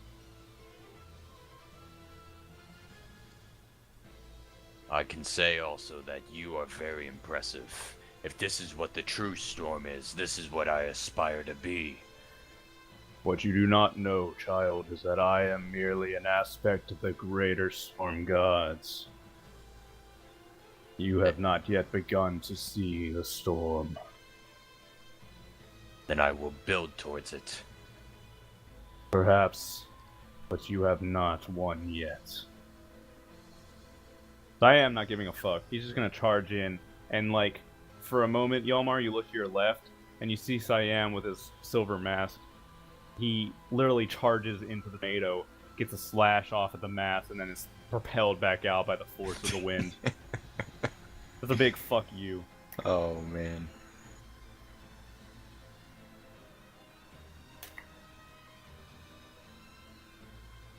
Now,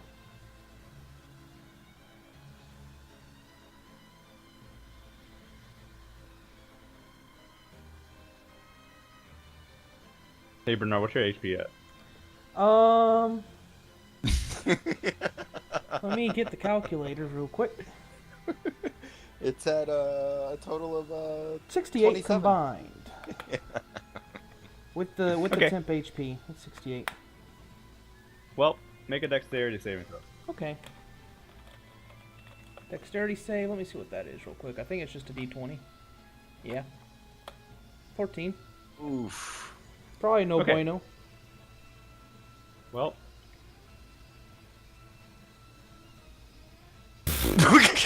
Fuck you. Fuck you. Look at all those natural 8s. Fuck you. 7s and 8s all over Oh the my fucking... god. Yep, that'll do it. Does your armor of Bernard even do anything? It Uh, only works with melee, right? Yeah, it's just melee. I used it for the temp HP, and it didn't matter. Yeah. It didn't matter. 6 points over. No, it's just Oh my 1 point God. over. Oh, It was I thought 1 you said point. It was 63. 68. 1 point over. Oh. Was it really 1 point It was over? literally just 1 1 point over. Oh my god. That's why I'm like, fuck you. Fucking 1 point over. So, okay. Zinch, what is your plan? Help, Zinch. Oh, The storm god, the storm SP, sees Bernard shacking up in the distance, and he's frustrated, so he points a finger at Bernard and says, "Die." Just a lightning bolt shoots from his finger and courses through Bernard as he drops. Night night. Oh.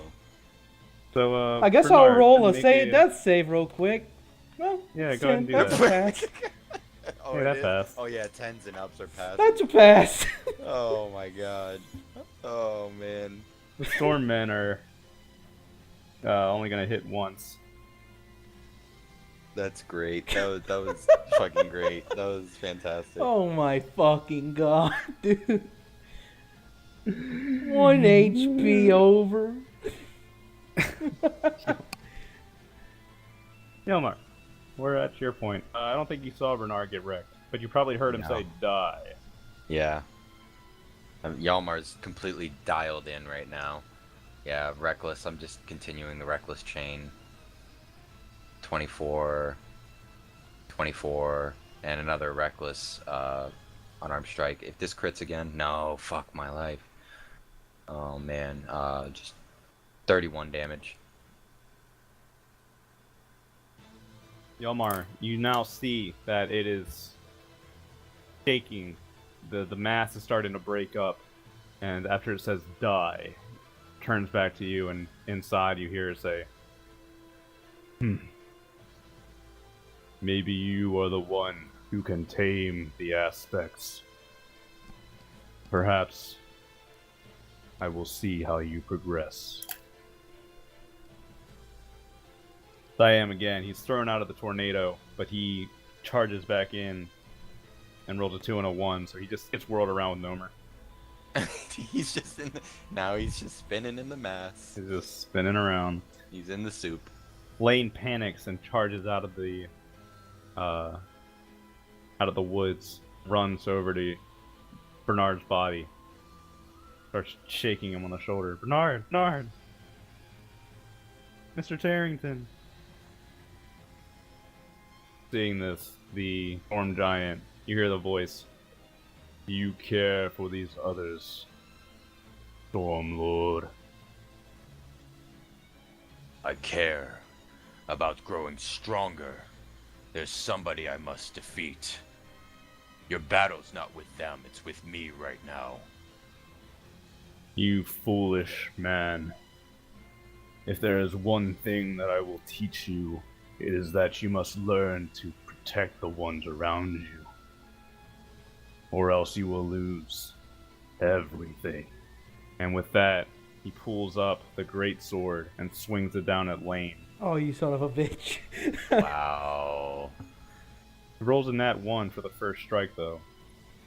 So as he does that, Lane grabs Bernard's body and throws them both a bit of a way, and it slashes down and hits the ground. But she's gonna take the next one. Oh. Oof. Ouchie, ouch. Bernard, I'll just say this. You making that disadvantage roll in that other fight saved Lane from getting knocked the fuck out.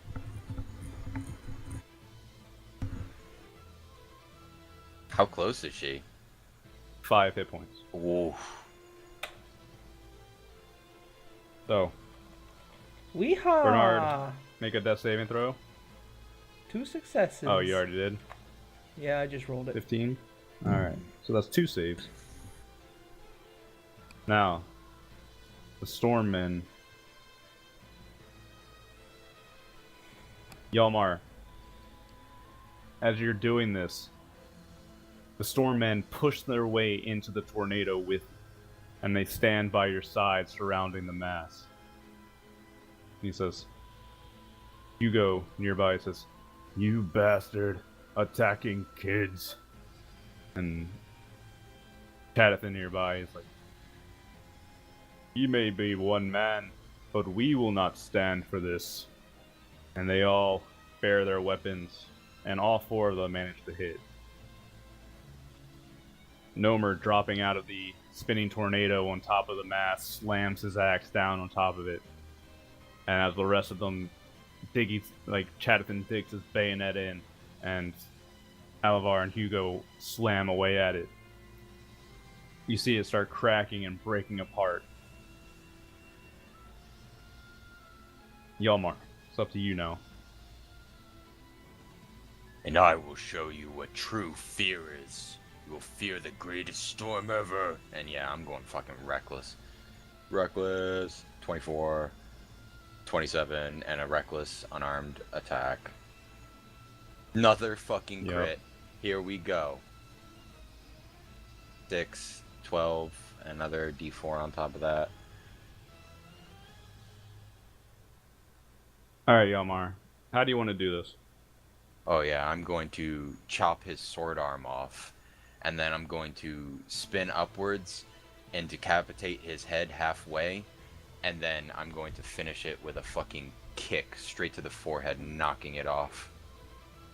Yep, the mass inside, you cut it apart and kick its head off, and it starts dissipating. However, the eyes simply break away from the mass and float up into the sky, looking down at you from the storm clouds. And you hear the booming voice. "You have won. I grant you this mountain, and say this. I will watch over you, Storm Men and Storm Lord. Do not disappoint me."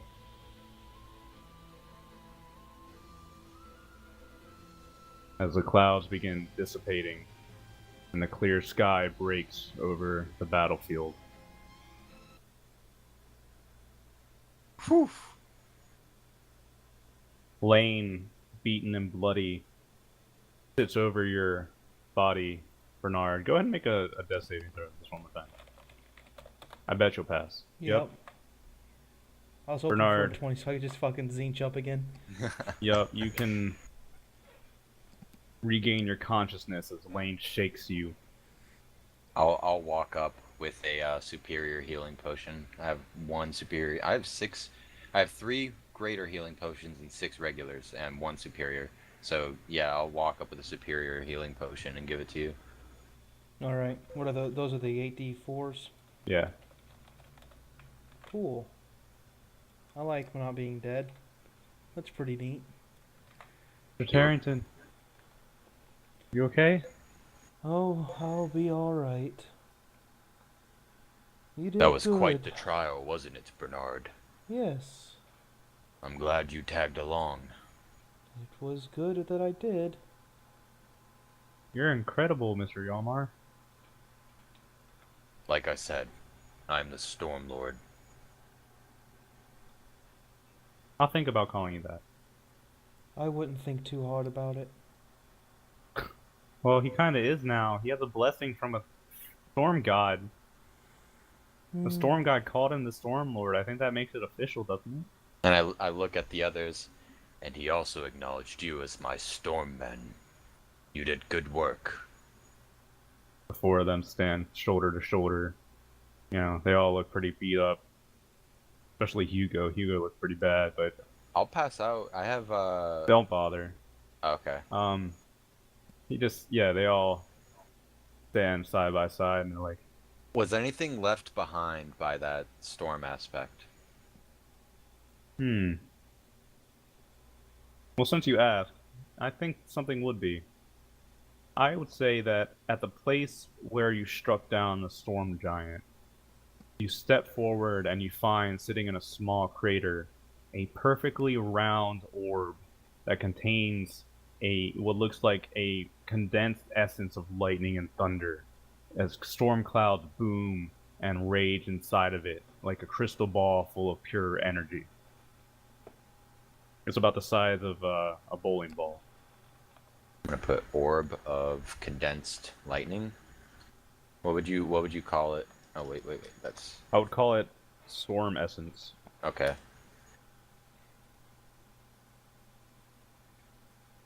It's a parting gift from the storm god. This feels amazing.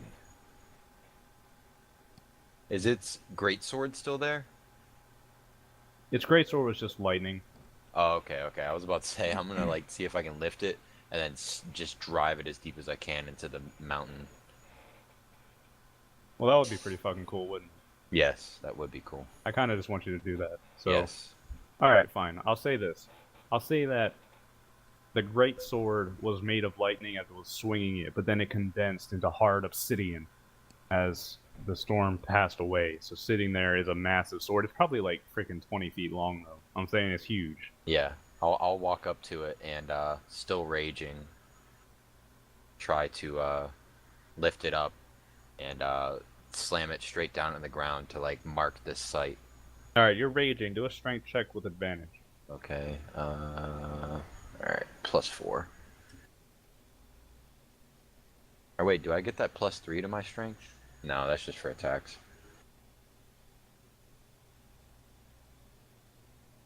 Don't fail me. A 10. Fuck my life. And a 17. Damn. All right. I'll say that you barely manage it. Yeah, I struggle as hard as I can. You struggle hard, and as you do so, the others actually come around. Your stormmen help you pick up the weight, and together, with you at the hilt, drive it deep into the mountain, where it stands towering about 15 feet up. An obsidian mastercraft sword, 20 feet long, sticking up at the peak of the mountain. We will build around this. And this will be where the Stormkeep is. I think this is a brand new beginning of something good. Indeed, I believe so as well. We have wounded to tend to. Shall we get everybody down the mountain? All right, let's go then. Good job, Yeah. Stormmen. You did excellent work, men. Excellent work. All right, we gotta go tend up our wounded, and we gotta wipe the dicks off Chatterton's face. What are you talking about? You've had dicks on your face this whole time, but you did well. What? No!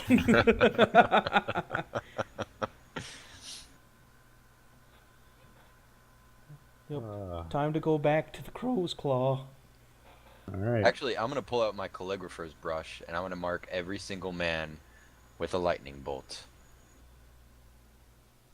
Okay. on their armor, just for shits and gigs. Doesn't really mean anything. Well, yeah, it does. Marks them as storm men, but yes. Sure. You mark your Stormmen like a cat marks its territory, Yep. and then the party, beaten and bruised but victorious, make their way back down to the Crow's Claw. Is there anything pressing you guys want to take care of before we wrap up? I'm gonna bring the storm essence to Bernard. Bernard, you have a way with magic. Do you think this... What do you think this could do? Let me take a look at it. Arcana. Alright. 20. Nice. Bernard, while you can't fully grasp how you might use this, you get the sense that it is a very powerful energy source. If you could somehow harness it, it would probably power something spectacular. Although what that really is, who knows? I don't quite know what it is, Hjalmar, but it holds Well, what it is great it's an power. orb of storm essence. It's Right. like a gift passed down from the storm god. Yeah. I'm not quite sure what you can do with it, but it holds a great energy. If you can try to find a way to harness it, I'm sure you can do something with it. Perhaps over time it will be revealed to me. They said they would watch me. Perhaps. Maybe the dwarves back at that keep might know something. That one is a master craftsman. He knew about dragon souls. True, when we go to get your sword, I'll bring it to him and ask. Perhaps he can reforge Kuwabara for you with it.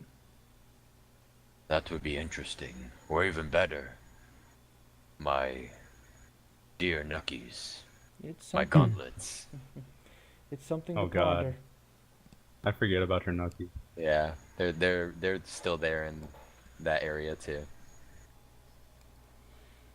With along with Bernard's sword. And once we get back to the inn, Bernard is going to attend to Lane's wounds and then probably stay up very late drinking. I'm gonna go into town. I'm He's- gonna go into town to the dwarves, the tradesmen. Okay. Bernard, you tend to Lane's wounds. They aren't as serious as you might think. She's okay. And she uses her own magical healing powers. She seems very adept at healing her own wounds, which don't think too deep about that. But as she watches you, she says, "Are you all right, sir?" I'll be alright. I just need some time to let the wounds heal. All right. Well, I'm going to I think I'm gonna go outside, and I think Renee's out there too. I'm gonna go hang out with her for a bit. Alright, if either of you need me, I'll be in here. Yeah, he'll Right. be drinking. It's not like brooding like he normally does after a loss. More, he's just lost in thoughts. No, Trash Man, Siam, and Mephisto are all there. They're all hanging out in different parts of the bar. Moore's, you haven't seen Moore's all fucking day. Yeah, I just assume he's working on shit. Yep. And Bernard does. He just sits by himself. All four of you sit by yourselves like a bunch of loners. Crow's Claw is a very somber place tonight. Yelmar, you head off to the city to find the Merchants Guild. As you head in, the familiar scent of overbearing cigars hits your nose.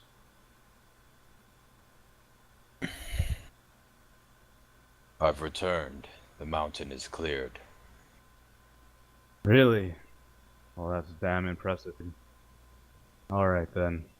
You paid your coin and held up your end of the bargain. We'll put up a palisade and get you started then.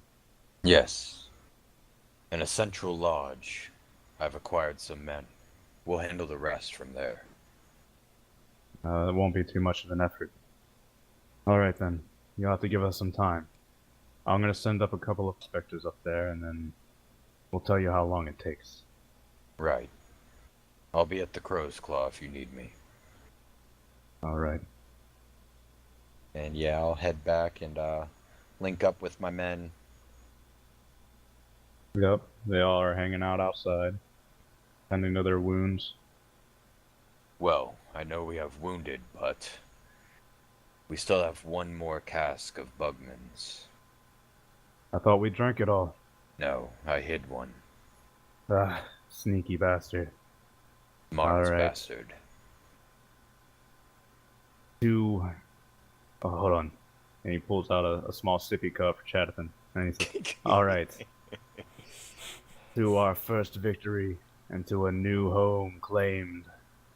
Yes, and to the storm men, and the storm lord and the storm gods above, may they judge us Ruling properly. over Storm Mountain, we will prevail. Ah ha ha! Yep, and we get merry.